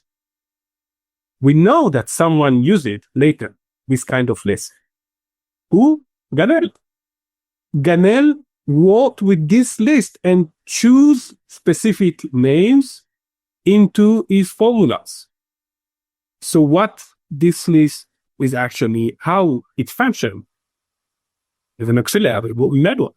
Well, it's a text that you cannot do anything with it without an additional text, right? So it was used as a repository kind of names that Ganel chose and then used in his own sources, and later magician, whenever, not always, but whenever magicians mention Liber Bileth or the Book of Raziel or something like that, they mention it in relation to this kind of list. And if we think about the structure of Liber Bileth, this is also implying that there is something to do with it, because Liber Bileth is structured in a very unique way. It begins with the astrological key, something very general. It actually mentioned that Liber Bileth is like a castle, that if you want a magical castle, that if you want to enter, you need the astrological key. So here is the key motive is again becomes very explicit.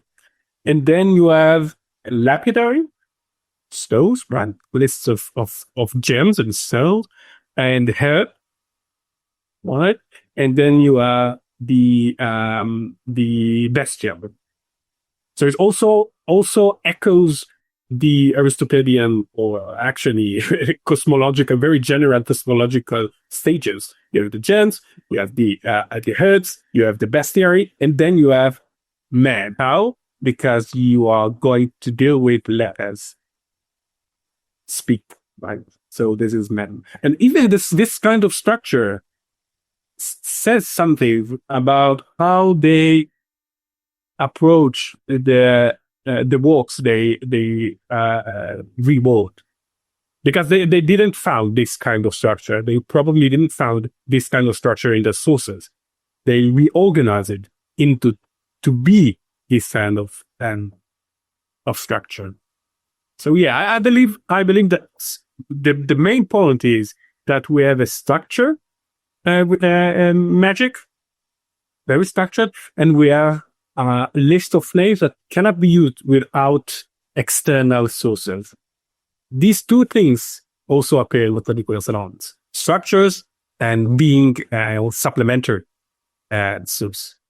Dr. Sofer, this is just fascinating context, and we were just chatting as well before we recorded again. My Hebrew is absolutely horrible, so I am always leaning on experts such as yourself. But now this is a great time to talk about a section of your book, Solomonic Magic, where you give what you call the Babylonian background. And there is a specific term that's used in Hebrew, which is Ḥover. And this is fascinating to me. Can you give the listeners a little bit of some background? What is Ḥover, and what is the relationship to the grimoires and to summoning spirits?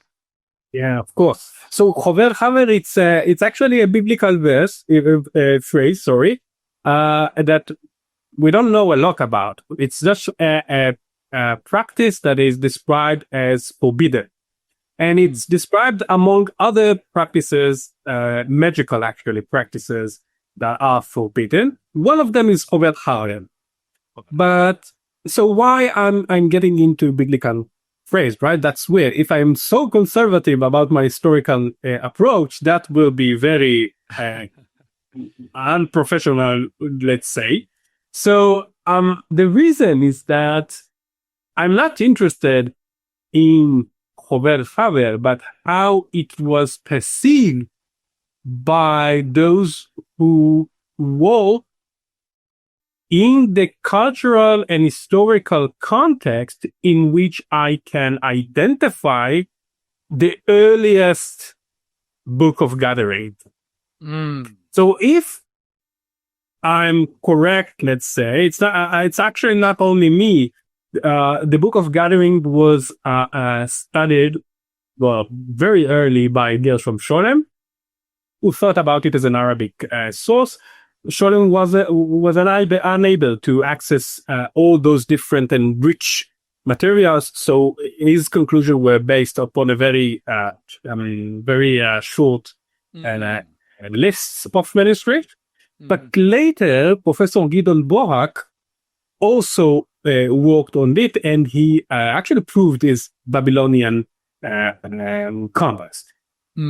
So, if there is a Babylonian context, we should think about Babylonian sources as potentially speaking about or telling us about something about this kind of practice.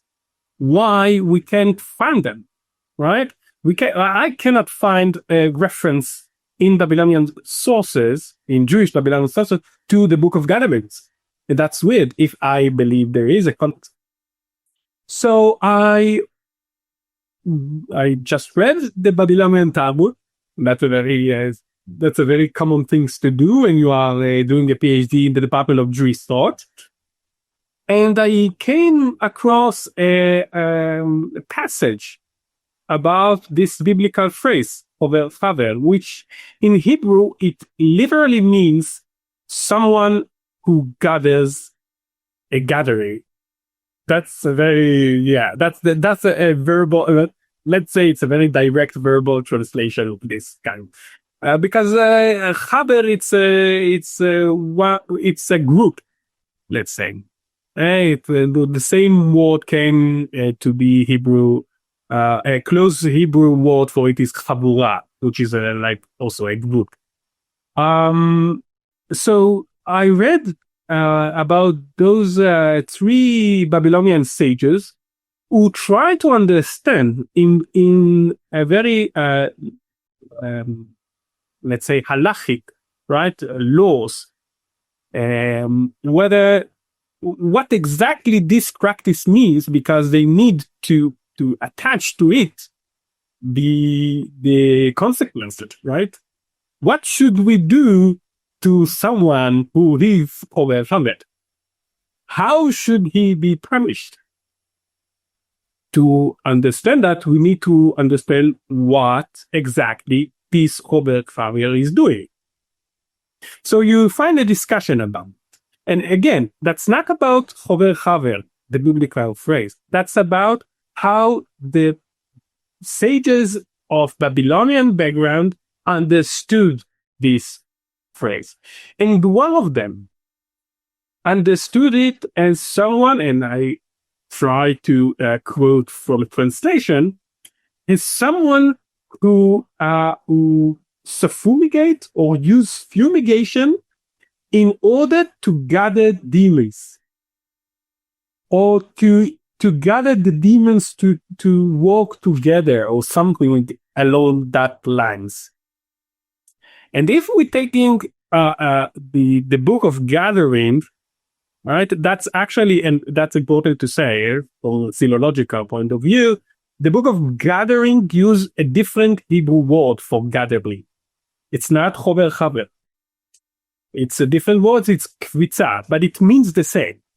Kvitza or kvutza versus Ḥaver or Chabura, which both means actually groups. Okay? So, if this sage thought about a ritual through which you are fumigating, right? You burn incense in order to walk with a demon, that sounds very close to what the Book of Gatherings instructs you. Again, if we assume that there is a Babylonian context and there are textual evidence to assume that it's not something it's not ideas that are similar. It's textual and very concrete texts that makes us think about this Babylonian context. In Babylonia, there is an idea circulated in Babylonia that Ḥover is someone who gathers demons. So the idea of gathering demons through incense already circulated there. And it might echo the Book of Gathering, or just being, a notion that existed. I don't know. But I felt it's very crucial to present this example, because the reception of this Babylonian discussion is already connected with the Book of Gatherings. Because later on, throughout the Middle Ages and later Middle Ages, you'll find all kinds of rabbis making their commentary on this Babylonian discussion, or on the original biblical phrase, using the Book of Gathering as in their mind. So they already think about it as something that exists. So in this case, I present a linear case, because we have the Talmud and we have the commentators on this Talmudic discussion. That's such a rich context, Dr. Sofer. I really appreciate that, because reading your book, I was so happy, because it's like you are in many ways restoring, the importance of the Jewish translators, the scribes, the Hebrew manuscripts, and really connecting it not only in the Middle Ages, but all the way back, like you were saying, with the Babylonian Talmud. And to this very point, you mentioned, and I'd love for you to share with listeners about this, you mentioned that there were three important Amoraim, or rabbis, that were active between the 3rd and 5th centuries. And again, forgive my mispronunciation. Ulla, Rava, and Abaye. And can you tell us who were these 3 important rabbis, and what did they argue about with the practices that are described in the book of Deuteronomy? Can you share about this fascinating inter-rabbinic discussion here? Yeah, so those are three figures, Amoraim, as you said. 3 figures are very can be found in very different Talmudic discussions. So this is not their first appearance or something like that. They were important because their discussions were recorded in the Talmud. So that's why we think about them as dominant figures. But also, I'm not treating them as very specific figures, because in the Talmud it's a very complicated work by its own, and it's with a very complicated history on its own. So I'm not getting into that. But they just try to understand whether Ḥover is someone who gathered demons, as one of them said, or is someone that summoned the dead. And that was important because there is another practice mentioned in the same biblical verse that is Baal Ov. And this is also a very common forbidden practice. And they tried to understand if Baal Ov is someone who summoned the dead, so why were also Ḥover if he is someone who summoned the dead? And that's, that's a very Talmudic things to do, to argue about the world, right? To try to understand it in their own kind of way. It's very, very Talmudic. There is nothing, actually, I have to say, there is nothing unique in this Talmudic discussion. It's very nice for me to have because, it deals with our practice, right? But there is nothing new about it. It's a very plain Talmudic way to argue about meaning of biblical phrases, again in halachic context. They just wanted to learn what is the punishment that this kind of practitioner deserves. That's a very, very Talmudic kind of discussion.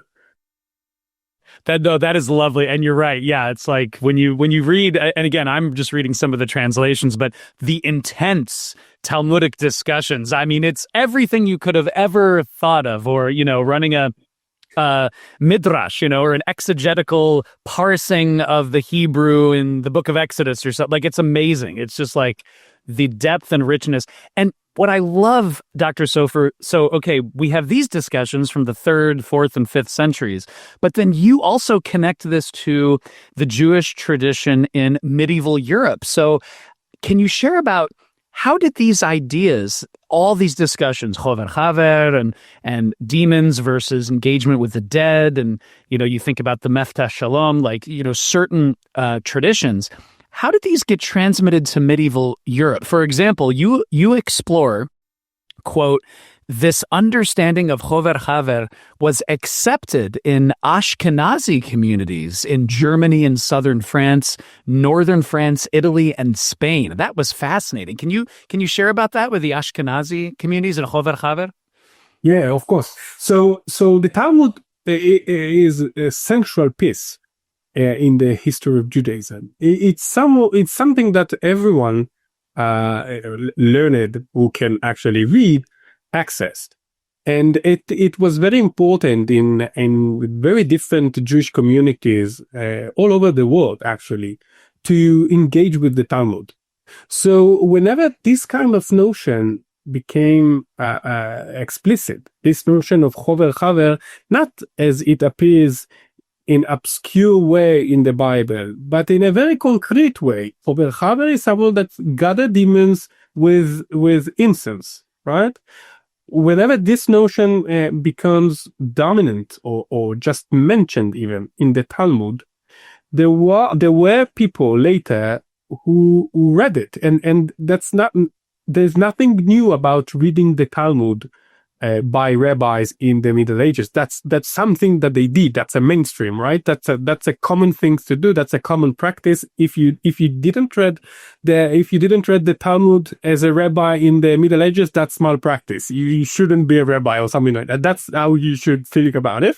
And whenever they came across or wanted to make their own commentary on the Bible, and they came across this Ḥover in the Bible, they just wrote down this Talmudic notion with echoing what they know about practices that contains demons and influences. So, for example, some of them would mention Sefer HaKvitzah, this book of gathering. They will mention that because they saw similarity between, as I saw it, actually. I saw similarity between the Talmudic discussion and Sefer HaKvitzah, this book of gathering. I saw the similarity. I cannot say that there is a clear, direct connection between them. I hope so, because that's how my vision about the historical account of this book of gathering is. But I cannot prove it, and that's important. In the Middle Ages, this connection was already explicit. Some of the rabbi explicitly tells us about practitioners that used books of gatherings or all sorts of sources to summon the demons, to gather the demons. Yeah. Again, this is coming back to that wonderful nuance and context, because you're right. And the fact that it was already explicit in the Middle Ages is fascinating as well. Again, thinking about how people thought about it back then, and then 1,000 years later, how people think about it now. That's wonderful. Well, before Dr. Sofer, we go to the Hygromanteia, can you just share with us, broadly speaking, and listeners, check out the links below to get your own copy of Dr. Sofer's book. You go into such rich detail. I mean, it's very just excellent context about the importance of the Hebrew manuscript tradition, of the Jewish demon summoning traditions. So can you share with us, like, when you take a step back and think broadly about the Solomonic network and manuscripts, what are some of the biggest misconceptions that people might have about the importance of the Hebrew manuscripts and Jewish demon summoning traditions? And maybe what are some key things that you want people to always keep in mind when they're thinking about the Hebrew manuscript tradition? Anything that you'd like to share? Yeah. So first and foremost, we should think about these practices always as products of intercultural encounters. That is something that all over the place, that's a product of intercultural interaction of these kinds of or another. That should be like a given. For the Hebrew manuscripts, for the earliest manuscript, we should bear in mind that there are fragments. There are fragments that we can almost reconstruct from very different kind of sources. It's quite easy because the fragments are very similar to each other. It's not something widely different, let's say. So it's quite easy to see the text and to understand how the text works. But again, if we insist on thinking about it linearly, we shouldn't think in categories of Hebrew versus Greek versus Latin versus Italian or whatever, because there were always kinds of encounters, and manuscripts were always updated from this kind of encounters.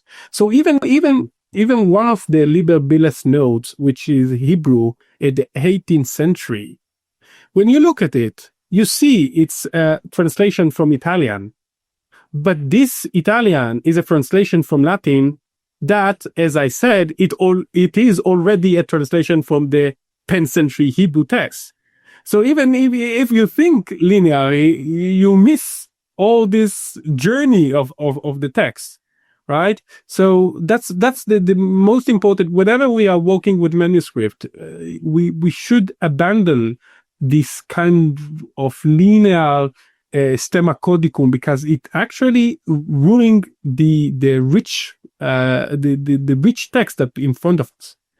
They were changing all the time. We shouldn't always think about I'm using stemma codicum only as a very descriptive and nice to have, not a representation of historical truth. That's the whole point.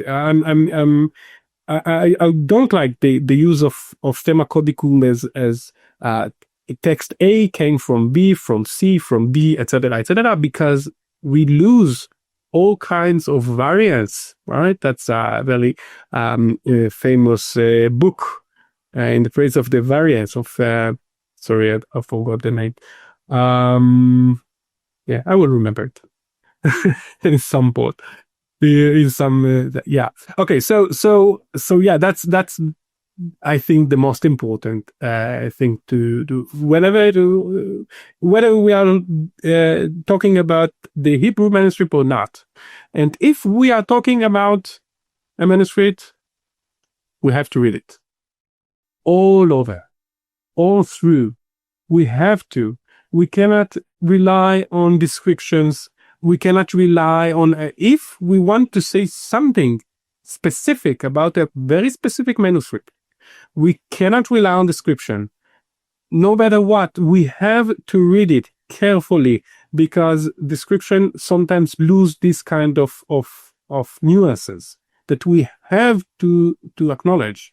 And when we acknowledge these nuances, some new pathway arises, and we can reveal many more kinds of knowledge that was lost through very descriptive kind of passages. So read the manuscript. That's a very important lesson. That is also a lesson for me. I also had, when I wrote my master thesis, I also had relied on description of the Latin text, of the Italian text. It took me years to learn to study these languages in order to get an access to the manuscript. Without the real access to the manuscript, this book couldn't be written, right? It is based on the ability to access directly the manuscript, whether it's Hebrew, Italian, Aramaic, French, whatever. I needed to study the languages and to gain the ability to access them directly. That's important. Oh, and we are so thankful that you did that, because in your book, truly, like, it's great, like Liber Bileth or Clavicula, you will have side by side, like Vinculum Salomonis or the leprosy gene, whatever it is, and things that you're right. Like, you really, one of the big keys that I took away from your book, among many, is you're really sharing with listeners to, like, exactly slow down. Yeah. Read the text, because when I'm looking at, LB1 and LB2 or LB1 and CS1, Clavicula Salomonis 1, things that I would just kind of, oh yeah, I think they're the same, whatever. But no. Once you read, you go, oh, like when I see you put it side by side, so no, this is switched. This name is switched. This is different. So it's really about, is it, Dr. Sofer, it's also about, like, learning the languages if you can, reading the manuscripts from front to back, but also slowing down and, like, yeah. Reading carefully, read it very, very carefully, very slow. This is those manuscripts were written in a very slow pace. We have to match this slow pace if we want to understand the mode of writing. It's very important, because we'll miss all the nuances, and the nuances are the fun things there. Through the nuances, you can see how a Christian who, I don't know, really hated his Jewish colleague adds all kind of anti-Jewish polemics inside the Clavicula Salomonis. That's amazing. You can see polemics inside what we think as a magical work. It's you find magical. Yeah, you'll find all kinds of polemics inside the verbal formulas. That's amazing. You see how those demonic families who came from heaven in Liber Bileth became those who now inhabited in the synagogue of Satan. Right, that's a very anti-Jewish kind of notion in this specific historical context, and that's the fun when you see the nuances, because you'll miss this if you read it fast, you'll miss the nuance. That's the point. Yeah.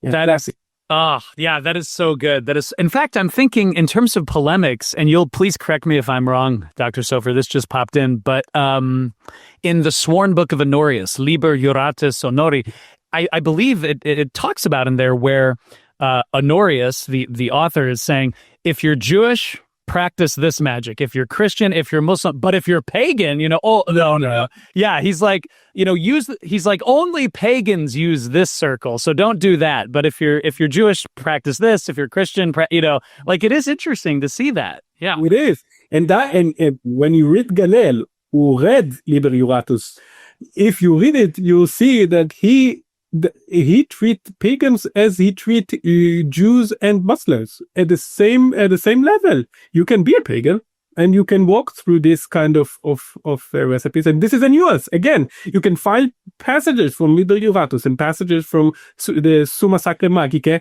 and compare them, and you'll find this kind of nuances. And that's important, because if you look into the historical context, you'll understand why Jews, for example, were inclusive in one kind of work, but quite exclusive in the other historical context. And that's why history actually helps us to better understand the works we're reading. Yeah.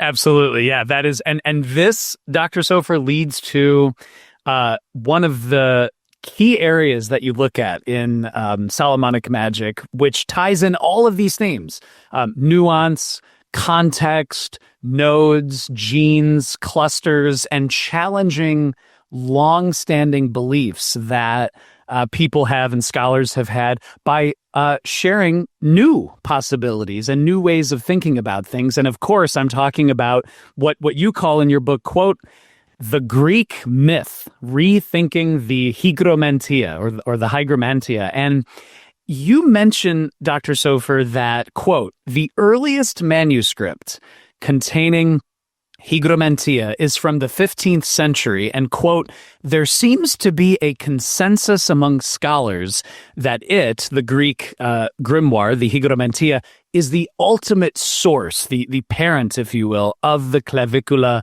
Salomonis. Now, of course, you are going to, and we will be discussing, you go on to challenge that and share a new alternative possibility. But before we get to your insights, can you share with us, like, why was there an initial earlier scholarly consensus on the Greek Hygromanteia is the parent or the originator or one of the main sources for the Latin Clavicula Salomonis? Why was that? Well, that's a very interesting question, because it deals with the history of scholarship, which is a very, we need to touch it in a very delicate way, because first and foremost, not all the sources that we have today were available to earlier scholars. That's one. The second is the assumption. We read again the assumptions behind these kind of arguments. And there are two assumptions, hidden assumptions, not explicit ones. Okay? So one assumption is that Greek is ancient. Greek equal ancient sources. Greek is the language of science, the original language of science. When historians saw, again, this is not a modern scholarship. This is a very, let's call it a very old school kind of scholarship. When historians of science dealt with the paradigm of how science reached the West, the Latin West, they always, the narrative, which is still quite true today, right? We can still speak about this kind of narrative, is that the Greek science entered the Latin West through Arabic translations.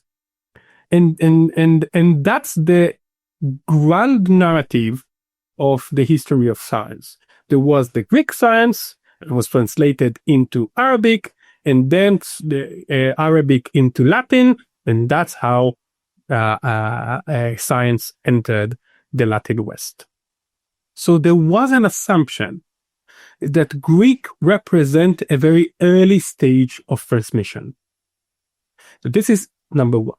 Number two, which is also connected with number one, is the idea that whatever comes or compiles with a text, with a specific text, in this case, the Hygromanteia, says something about the historical background of the second. While this is true, we cannot assume that since the Hygromanteia was compiled with the Testament of Solomon, they came from the same historical context. That's a very problematic kind of argument because, one, it's a 15th century manuscript. Two, there is a very, let's say, intuitive and much easier reason to compile the two. For example, the two are written or said to be written by Solomon. So someone in the 15th century can compile them. A third reason is actually based on the scholarship of the Testament of Solomon, which is by itself a very problematic one. Recent scholarship shows again and again how we are with a problem when it comes to the Testament of Solomon, because the earliest fragment we have of the Testament of Solomon is a very short one from late antiquity, very short section that can or might be circulated independently. So can we say that the Testament of Solomon is a late antique work or not? That's a question. I'm not trying to answer that in my book. I'm just trying to show how this assumption with the other two assumptions led to the fourth assumption, that the Clavicula Solomonis has to be a Greek origin, a Greek in origin. And that was a mainstream. You can find this kind of idea already in the great scholarship of in the edition of the Testament of Solomon by a very important edition. I'll figure out the name. Sorry, names is something I'm. Oh, that's okay. Let me. The Testament of Solomon edition. That's a very important edition. I use it all the time in my research. Is it? I'm looking in your book. Is it the Testament of Solomon by there's one by McCown? McCown is one. Is that the one? There's a Schwartz one, Sarah Schwartz, McCown. Yeah. No, it's McCown. It's McCown. McCown. Okay. So McCown wrote his dissertation actually on the Testament of Solomon, and this edition is his dissertation. He read so many manuscripts and compiled an edition on the Testament of Solomon. And when you have this kind of edition, you might think that it is a very antique work, but if you go to the details, you'll see which sources he used. And you'll find that many of the sources are very late ones. So now we have to decide if we are going with those assumptions or not. I decided to leave the assumptions and read the Greek text. That was my decision.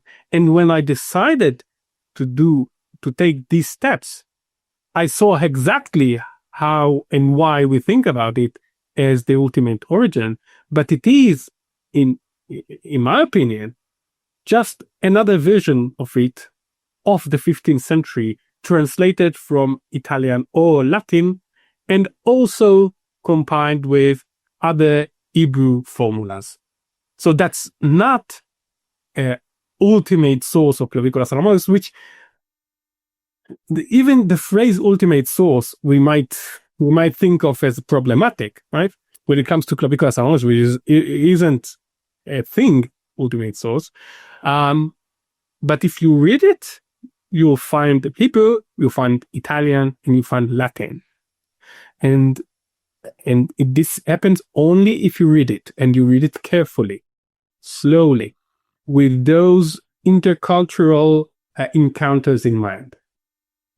That's wonderful. So this is a great time, Dr. Sofer, to get into some of those specifics. So exactly. So here you are presenting this, challenge to more of the previous scholarship, the traditional scholars is saying, and you say, quote, "This seems to me the earliest Hygromanteia text seems to be, at least partially, a translation from Latin or Italian into Greek and not vice versa." And to do that, you give in your book, again, listeners, check out the links below, many different examples that are evidence of this transformation from going into Greek from Latin or Italian, let's say. And maybe we can just take a few of these and you can kind of lay out the case for this. Okay, so one of the first ones is the use of the word bell or a great bell. And you say, quote, "Just as an example of an Italian influence,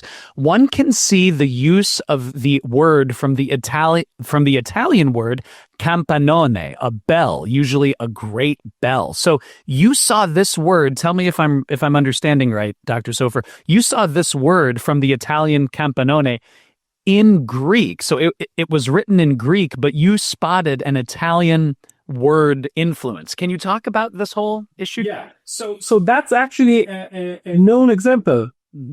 Well before my own scholarship, it was well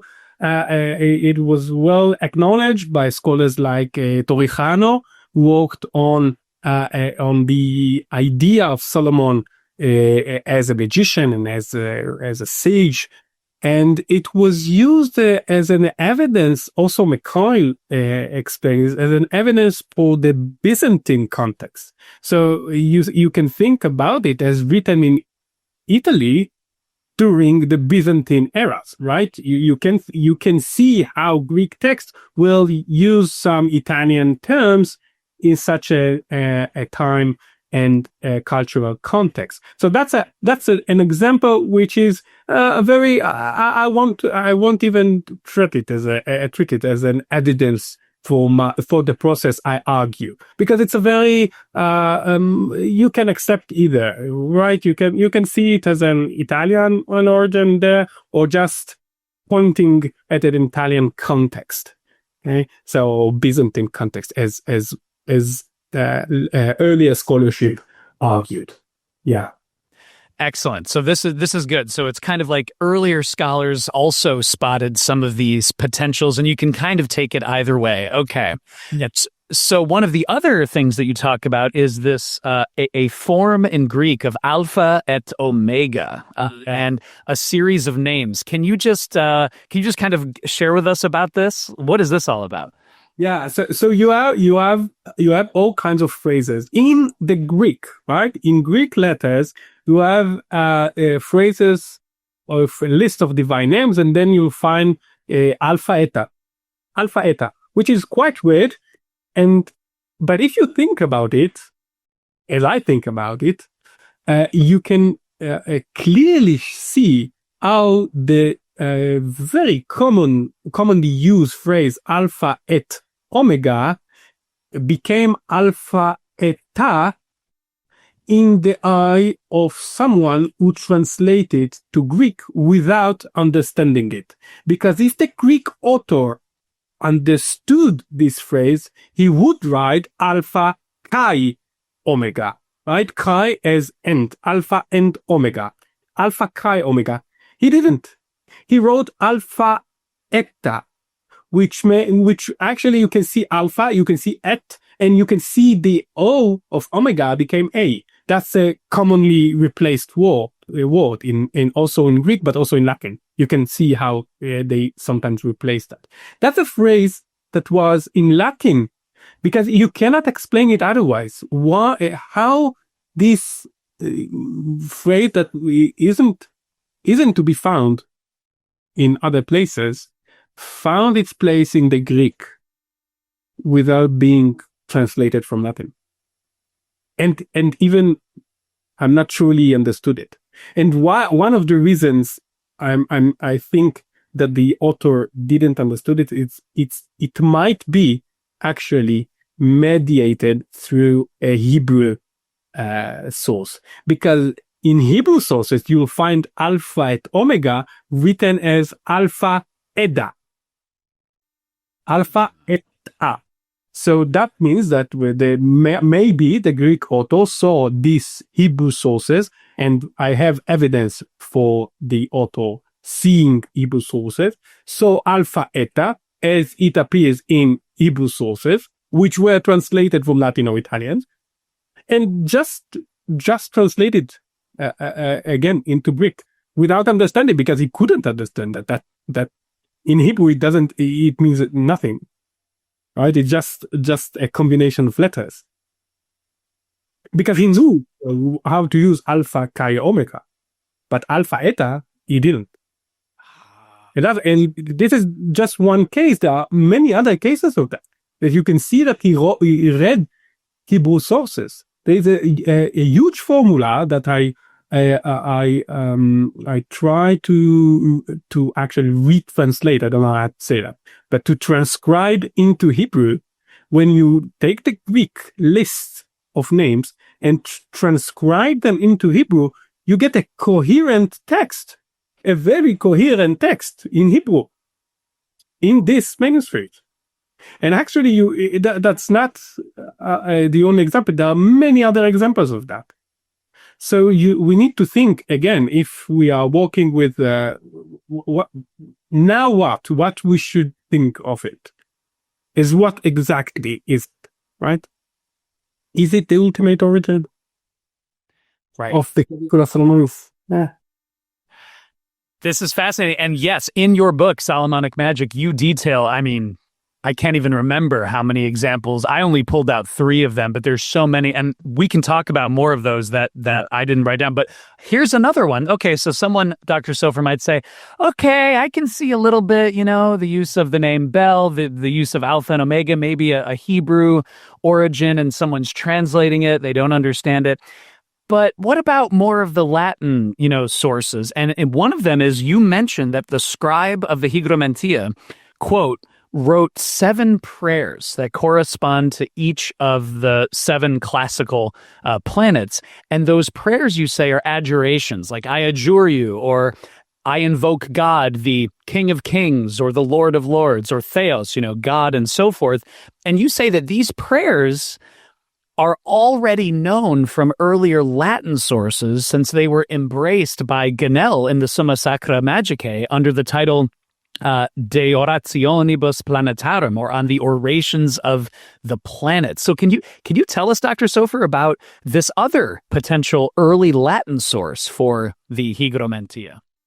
Yeah, so we had this Latin source. Some scholars argues that it might have an Arabic source behind it. Might have, I don't know. That's not something that is proven, but the earliest source we have, a physical source, right? Not an idea, a text, is Latin. So if we assume that the Greek origin of the Clavicula Solomonis is from late antiquity, we need to explain so many stuff along the way. So many texts are to be we know many of those texts from earlier sources in other languages and not from Greek. So what can we do about it? What should we do about it? And this is not just one example. We have so many examples of that. And we also know that some of the authors of the Hygromanteia in different manuscripts used Hebrew as a cipher. Use Hebrew letters as a cipher. You can find it in the manuscript. So they actually read Hebrew in some sort of way, right? I don't know if they read it and understood it, but they could read the letters and use it as cipher for their own kind of text. But you can see them mingled and engaged with Hebrew texts.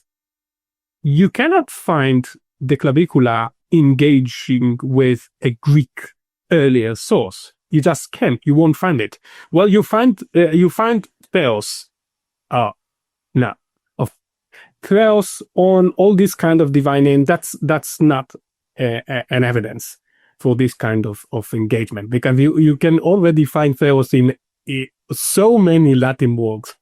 That's a word. You cannot make all your argument on a very specific word. You need much more.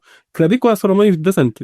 It doesn't. You read the earlier Latin text of the earliest Latin text, or the Italian, actually. It's the earliest that we know that it was based on Latin text. And you won't find this kind of Greek sources. You just won't find it.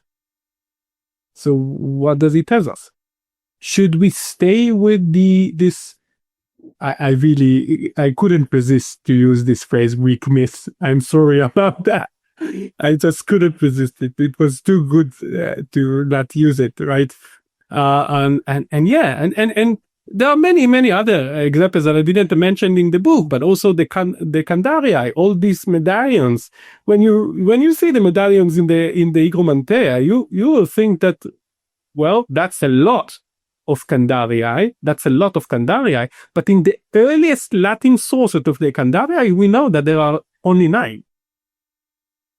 So what happened here? Oh, that's another process.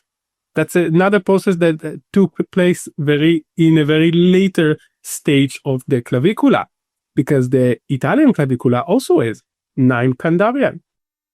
Only in later clavicula you will find 12 or 42 or 46 pentacles, right? Candarii. That's a very late stage of textual development. But again, there are many more examples of that.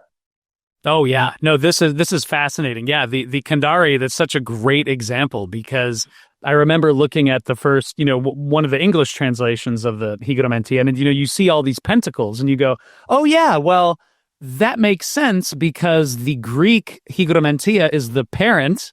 And later on in the Clavicula Salomonis, you see, the 5th pentacle of the moon and the 5th pentacle of the sun. And this makes sense. But you're saying, no, because if you go back to the Candarii and Ganel and the SSM and these Latin sources from the 1300s, you're saying, no, it started with the Latin, potentially, as you say, Hebrew, Arabic sources, and then it went into the Greek.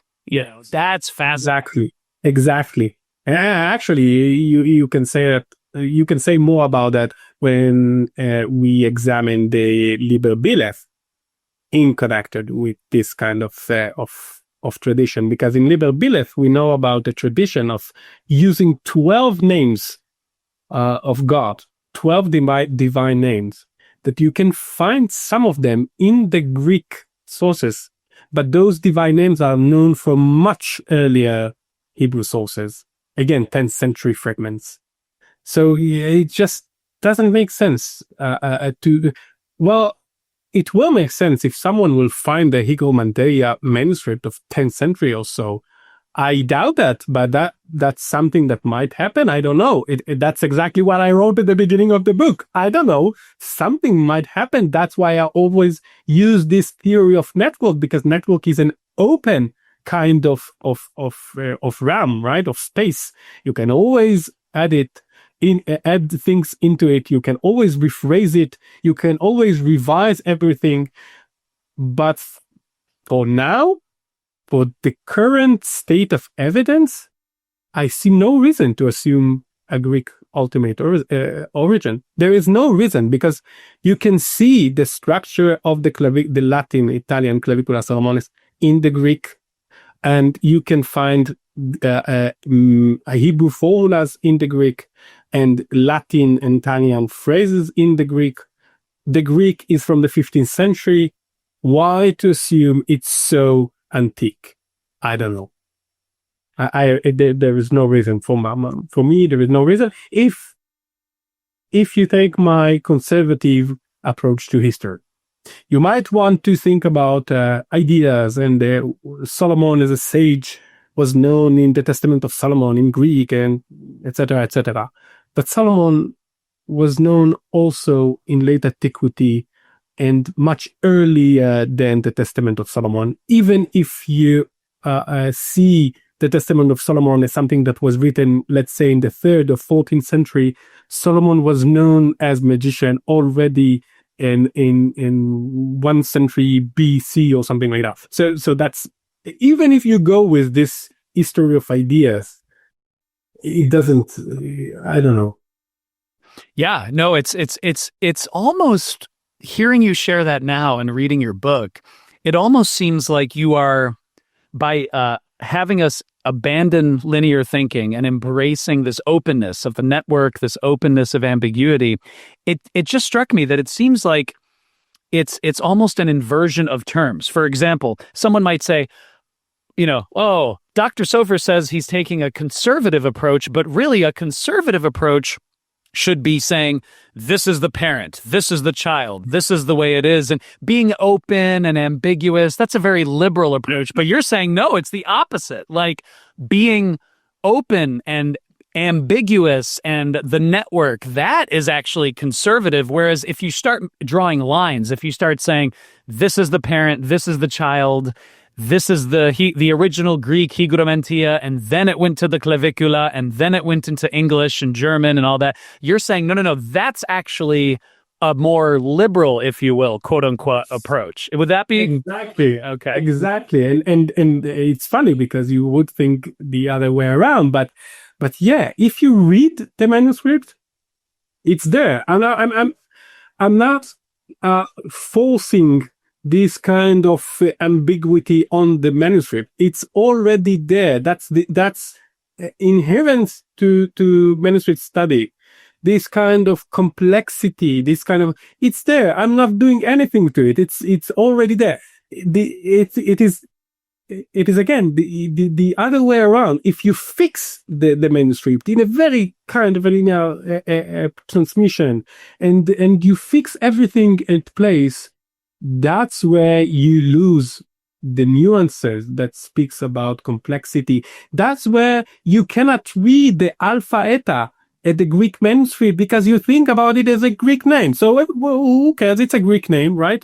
That's another Greek name in a list of Greek names. And you can miss the whole part in Hebrew back in Greek letters because you assume it's a nomina barbara.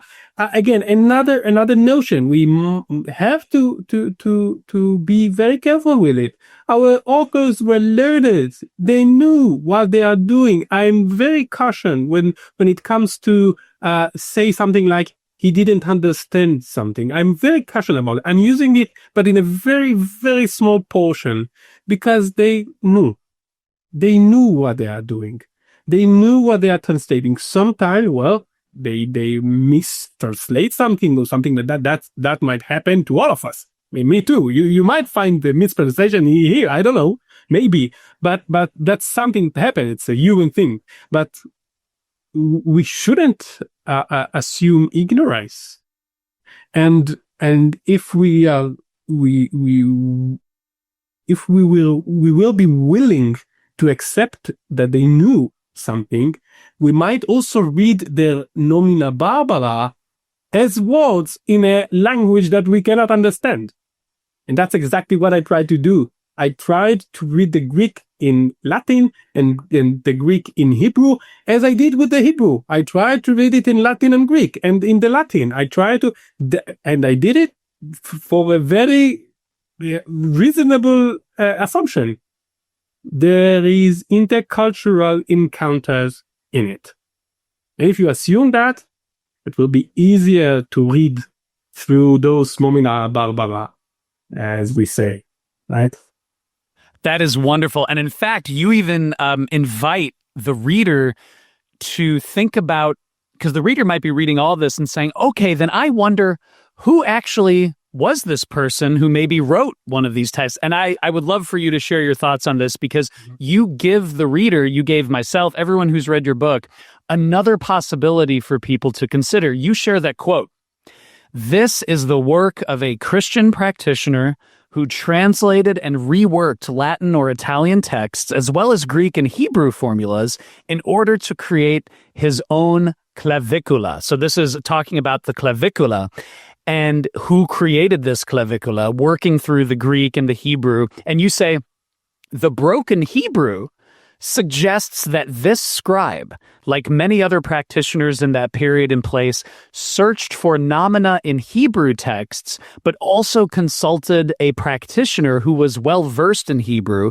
in order to obtain specific formulas. As we have already seen, you say, this was quite a common practice, and in this specific manuscript, the evidence of both oral and written transmission is quite solid. So can you tell us about this possibility and someone creating their own clavicula? Like what is the context here? Yeah. So we spoke about the clavicula being a supplementary source, right? But there are magicians who thought about it as a manual, and they wanted this manual to be a personal manual. So just like a book of shadow, right? They entered into this kind of manual their own content. That's something that happened throughout history in all kinds of magical manuals, right? So that is exactly what the Greek text is all about, is adding all kinds of sources. He add in Greek sources, some of them in Latin, some of them Italian, some of them Hebrew, right? But the nicest thing about philology, and I am a philologist by training, right? I'm reading the text very closely. That's what I'm doing. So the nicer thing about philology that you can speak about transmission of knowledge if you read the text carefully. You can see, for example, how letters are exchanged. Whenever letters exchange, you can sometimes see how it can be changed due to misreading for, let's say, orthographical similarities, right? If in Hebrew, let's say the letter resh and the letter dalet seems quite similar, and you can change them, and that happens in Hebrew manuscript. And in Latin manuscript, you'll see T and C are changing a lot of time, are replaced with each other, because T and C, whenever you write them in a word, sometimes the upper part of the T is almost diminished, and we'll see just like that, like a C, right? And also in Latin manuscript, there are also kinds of abbreviation. You will see something like the letter Z, but it actually the word et, end. And you can see how later translation took the Z as a letter rather than as the abbreviation of end. So this kind of orthographical similarities explain exchanges of letters. But there's sometimes explanations or exchanges, that cannot be explained by orthography, by this kind of similarity, but phonologically, in sound, because they sound similar. So in this case, when they sound similar, it suggests, I'm not saying that is the fact, but it suggests that also an oral transmission took part. And that was a common practice in the 15th century in Italy. We have records of practitioners speaking with each other and sharing formulas with each other. We have this kind of examples. In the book I wrote about the Sapientia Salomonis, a very interesting and unique work of catalog of demons. at the very beginning of it, also in the 15th century, it was a collaborative work of Jewish and Christian magicians. They worked together to create it. That's what I claim. Because you can see how those knowledges, say, intersect, and how they collaborate and in what manner and stuff like that. So yeah, you can sometimes see in the text the oral transmission. I know it sounds weird, but yeah, that's happened, and that might be the case of the Greek, what we call actually Hygromanteia. That's not the name of the work. Again, if we read the manuscript, you will see that even the manuscript itself speak about itself as a little key. What is a little key if not the clavicula, right? That's the whole point of. I think that's great. And again, it goes back to that context and nuance, which I know listeners, you're going to love it. You're going to love it when you pick up Dr. Sofer's book, because again, thinking about things differently, challenging us to break the linearity, if that's even a word, of thinking. It's so great. So Dr. Sofer, before we wrap up this section, because I know I definitely want to get your thoughts on upcoming projects, your conclusions, and we do have a very, very brief after show, but if someone's out there and they go, wow, Dr. Sofer is challenging me to think differently about the Hygromanteia, in terms of its origins, but they still might be a little bit skeptical, or they might be a little bit on the fence. Can you elaborate on your conclusion? This is your conclusion from your book, Solomonic Magic. You say, quote, all of this suggests that arguing that the Greek Hygromanteia is the ultimate source of the Clavicula Salomonis is baseless, not only because there is no ultimate source for such a collection, but also because when we examine this allegedly antique work, we can identify some of its various methods and formulas in earlier Latin and Italian texts, unquote. So can you just share with us, like, in conclusion, if there is anyone out there who's thinking about it, like, wow, this is all new to me, what would you like them to know? What's kind of your concluding thoughts about the Hygromanteia? Okay, so first and foremost, keep the skepticism. That's a very good sense in academia. You should be a skeptic. Like that's what I'm doing. I'm skeptic. I'm going to read the manuscript, right? That's what I'm doing.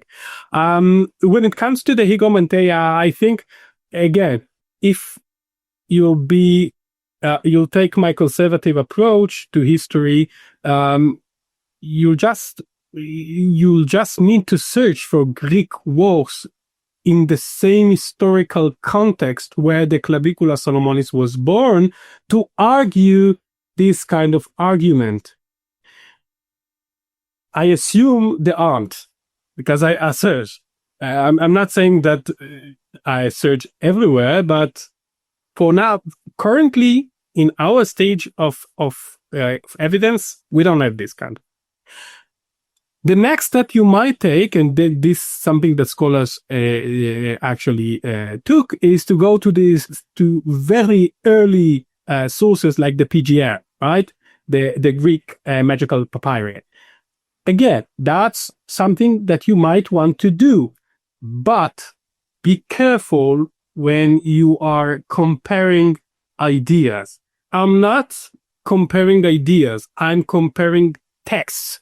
And if you are using this conservative historical record approach, you'll find it very difficult to compare the PGN's recipes and the Clavicula Salomonis. You find it so difficult that you won't find actual formulas that are comparable, as done with Liber Bileth or as found in the Book of Gathering, the 10th century work. So keep the skepticism. It's important to the academic work. And you can walk through history of ideas and go through the PGM, but let's differentiate between this kind of scholarship, because I'm not doing this kind of scholarship. I'm into I'm into the genes, right? The textual units that I read, and they seem similar or even the same, I might say sometimes. And that's what I'm walking through. I'm not going to, for example, you won't find me say something about the magic circle being something that was used in the PGM and in Mesopotamia and Babylonian kind of religion. No, I'm not into this because I don't have the textual evidence for that. In fact, in the book, I present a case in which a scholar did such comparison between Babylonian, very old Mesopotamian even practices and very late Greek texts or Hebrew texts, sorry, and he missed the fact that the Hebrew texts that he worked with were of Latin and Italian origin. Just assuming this kind of linearity of a very, very long distance place and time, that's something you want to be cautious with. Very cautious with. That's my take on it. I love that. This is what I was writing down as you were going. So number one, stay skeptical, It's very important in scholarship. And then number two, as you said, it's do not assume everything, especially across space-time. Like, do not assume that this is how it is, Exactly. No assumptions at all. Read the text, see it. Ask yourself when this text was written. What is the earliest time this is record? Whether we can speak about a title of text as a representative of the text itself. Can we do something like that? That's not something in our modern mind. It seems like, well, Harry Potter is Harry Potter, right? Not in the medieval mind. In medieval mind, Harry Potter might be Clavicula Salomonis. I don't know, something else, right? You can, if you read the text, you see titles are not always a 1-to-1 ratio, right? No, that's not something that happened. So do not assume if someone mentioned that he has a copy of Clavicula Salomonis, do not assume that this is the Clavicula Salomonis that you know about. It might be, it might not. Yes, I love that. It's like the word, Goetia or Goetia, it's like, well, that could be so many things. It could be the Lemegeton Clavicula Salomonis, that we have there. It could be the ancient Greek practice, it could be exactly the same thing you're saying. Yes. Exactly. Again, and that's a great example of how very late 16th, 17th century practice used a very early term to make it, more, let's say, famous. I'm not sure about it. Well, let's make it more antique than it is. And that might be problematic. That if you think about it in this kind of way, you lose. Right? You lose the actual historical context of it. Yeah. Absolutely. That's lovely. Excellent tips. And thank you very much, Dr. Sofer, for sharing that context. And this kind of moves into the last part of our podcast, which is the kind of final thoughts, conclusions, ways that we can support you, projects you're working on, which I know you're working on so many different things. But we do have a last listener question for you from Damian Gordon, who is asking and saying, quote, "We always think of Solomonic magic," again, putting that in quotation marks, "as being basically a written textual tradition. I'm curious if Dr. Sofer sees any evidence of practice beyond this, as in larger enclaves or groups of people practicing and sharing knowledge together, or if Solomonic magic is always been a solitary individual passing around and copying manuscripts in secret." So I don't know, Dr. Sofer. I mean, when you think about the Hebrew tradition, the Greek tradition, the Latin tradition, do you find that it was always very secretive like that, like Damien was saying, or is there more evidence of maybe larger groups practicing? Or I don't know. Anything you can share would be great. That's actually a great opportunity to say that Federico Barberato's book, which will be published in English this month. It was published years ago in Italian. This is Nella stanza dei circoli, inside the circles. It's a very important book that examines inquisitorial records, that points to, sometimes there are cases that points to group activity throughout Italy, and specifically in Veneto, where Venice is. And yeah, you'll find there lots and lots of material, and is again, luckily for all of us, it will be translated in English this. Will be published in English this month, if not already published. I'm not sure. It's a very important and a very groundbreaking in the sense that it tells us the social history behind this kind of text. The actual, who were the practitioners, why they practiced what they practice, and how they did stuff like that. So yeah, I send a Damien, right, to this marvelous book. Again, it's amazing piece of scholarship.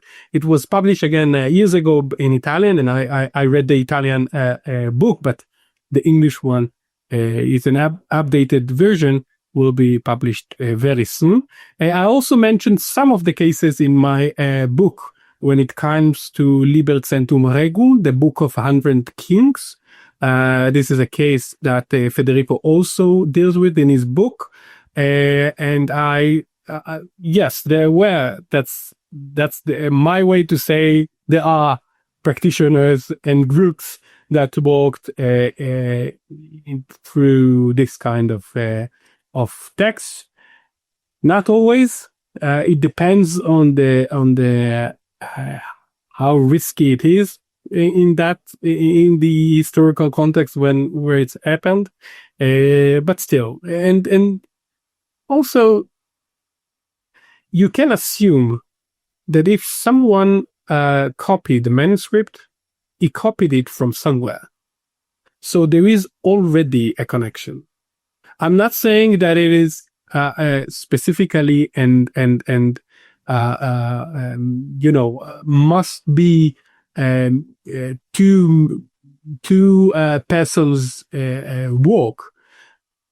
It might be a library that possesses it, although I'm very skeptical about Clavicula Solomonis being in a library. It happened, but not a lot. But still, if someone copy from a Clavicula Solomonis to his own Clavicula Solomonis, he got this source from somewhere, from someone. So there is a connection already there, right? There is also a network that is happening there. That is, you can see the connection, the human connection in there.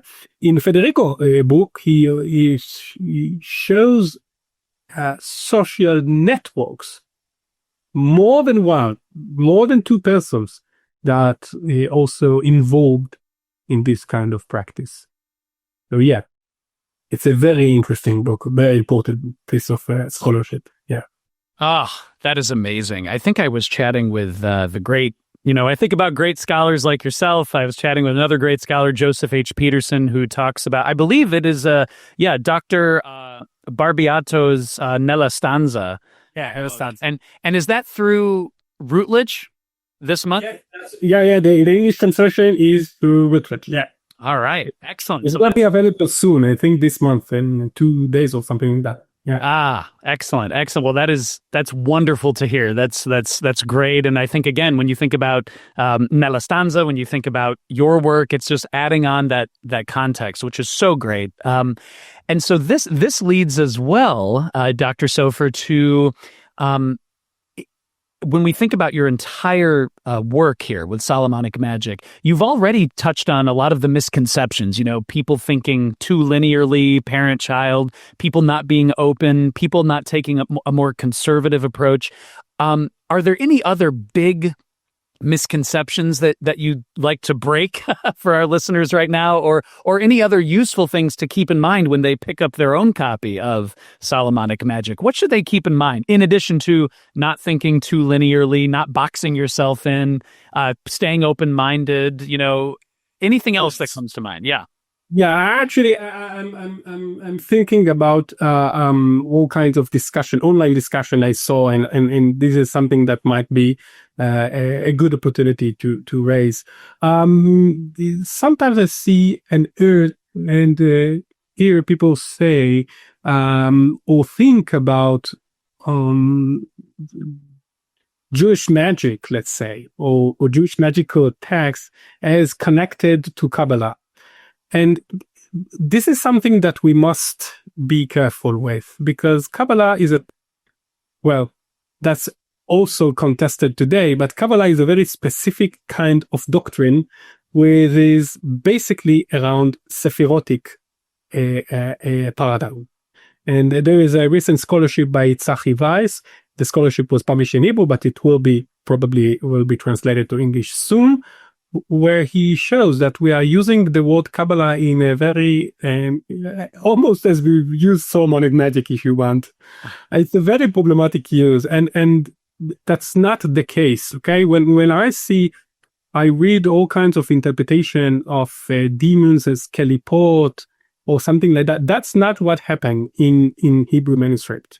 Okay? That's something that I really appreciate, this kind of interpretation and commentaries, and the way Kabbalistic ideas becoming in model practice part of this tradition, but that's not what happens in Hebrew manuscript. That is important to distinguish between historical sources and what we adding, and we adding sometimes interpretation that might and might not be aligned with the historical sources were. I really appreciate it, and I sometimes use it in my own scholarship whenever I'm speaking about the history of the text.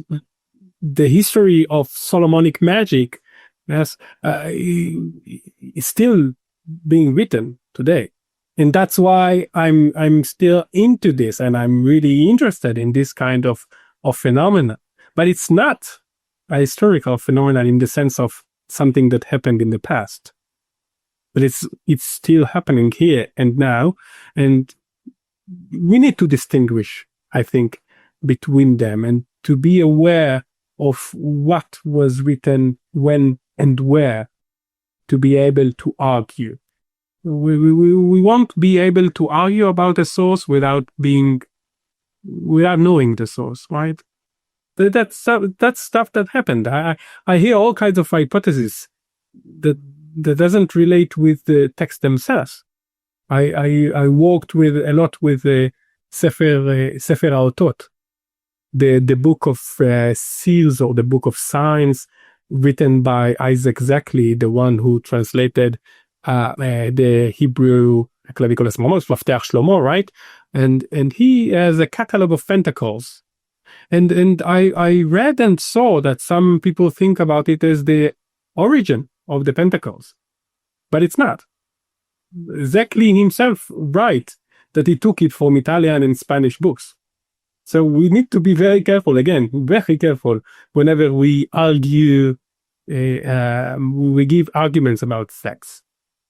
It's brilliant how these texts are being reused today, but that's not historical writing. That's something else, and important by itself. Absolutely. And I love your point too about how this is an ever-living tradition. And so when you think about, just to be totally medical, pardon my horrible joke, but genes, right? Genes are a lot, genes are part of nature, biology. And so just as genes are always alive and part rather of living structures, just so it sounds like you're saying, yeah, this is continuing to evolve in genes and transcription and DNA and RNA and manuscripts and Liber Bileth and clavicula, and it's all there, right? I mean, yes, exactly. Yeah. That's how the things work. Yeah, I feel like that. Yeah. Ah, that's so cool. That's so cool. Okay, so obviously, listen, I have two more questions for you, Dr. Sofer, and so thankful of your time. And I know we have just a brief after show for patrons as well. But how can listeners support your work? So number one, listeners, check out the links below because you can get your own copy of Dr. Sofer's book, Solomonic Magic from Brill. You also can check out Dr. Sofer's academia.edu page, which is great. But how else, Dr. Sofer, can people support your work? Check out other publications that you have. Check out other websites to check it wherever you'd like to share. People would, I think, love it. So much. Thank you so much. So I see my role as in the academia as just to make this kind of scholarship accessible. So just access it. If you want a copy of an article, if you want a copy of something, of a chapter I wrote or something like that, just write me an email. I will be glad to send it over because as scholarship should be disseminated, right? That's something that should be spread.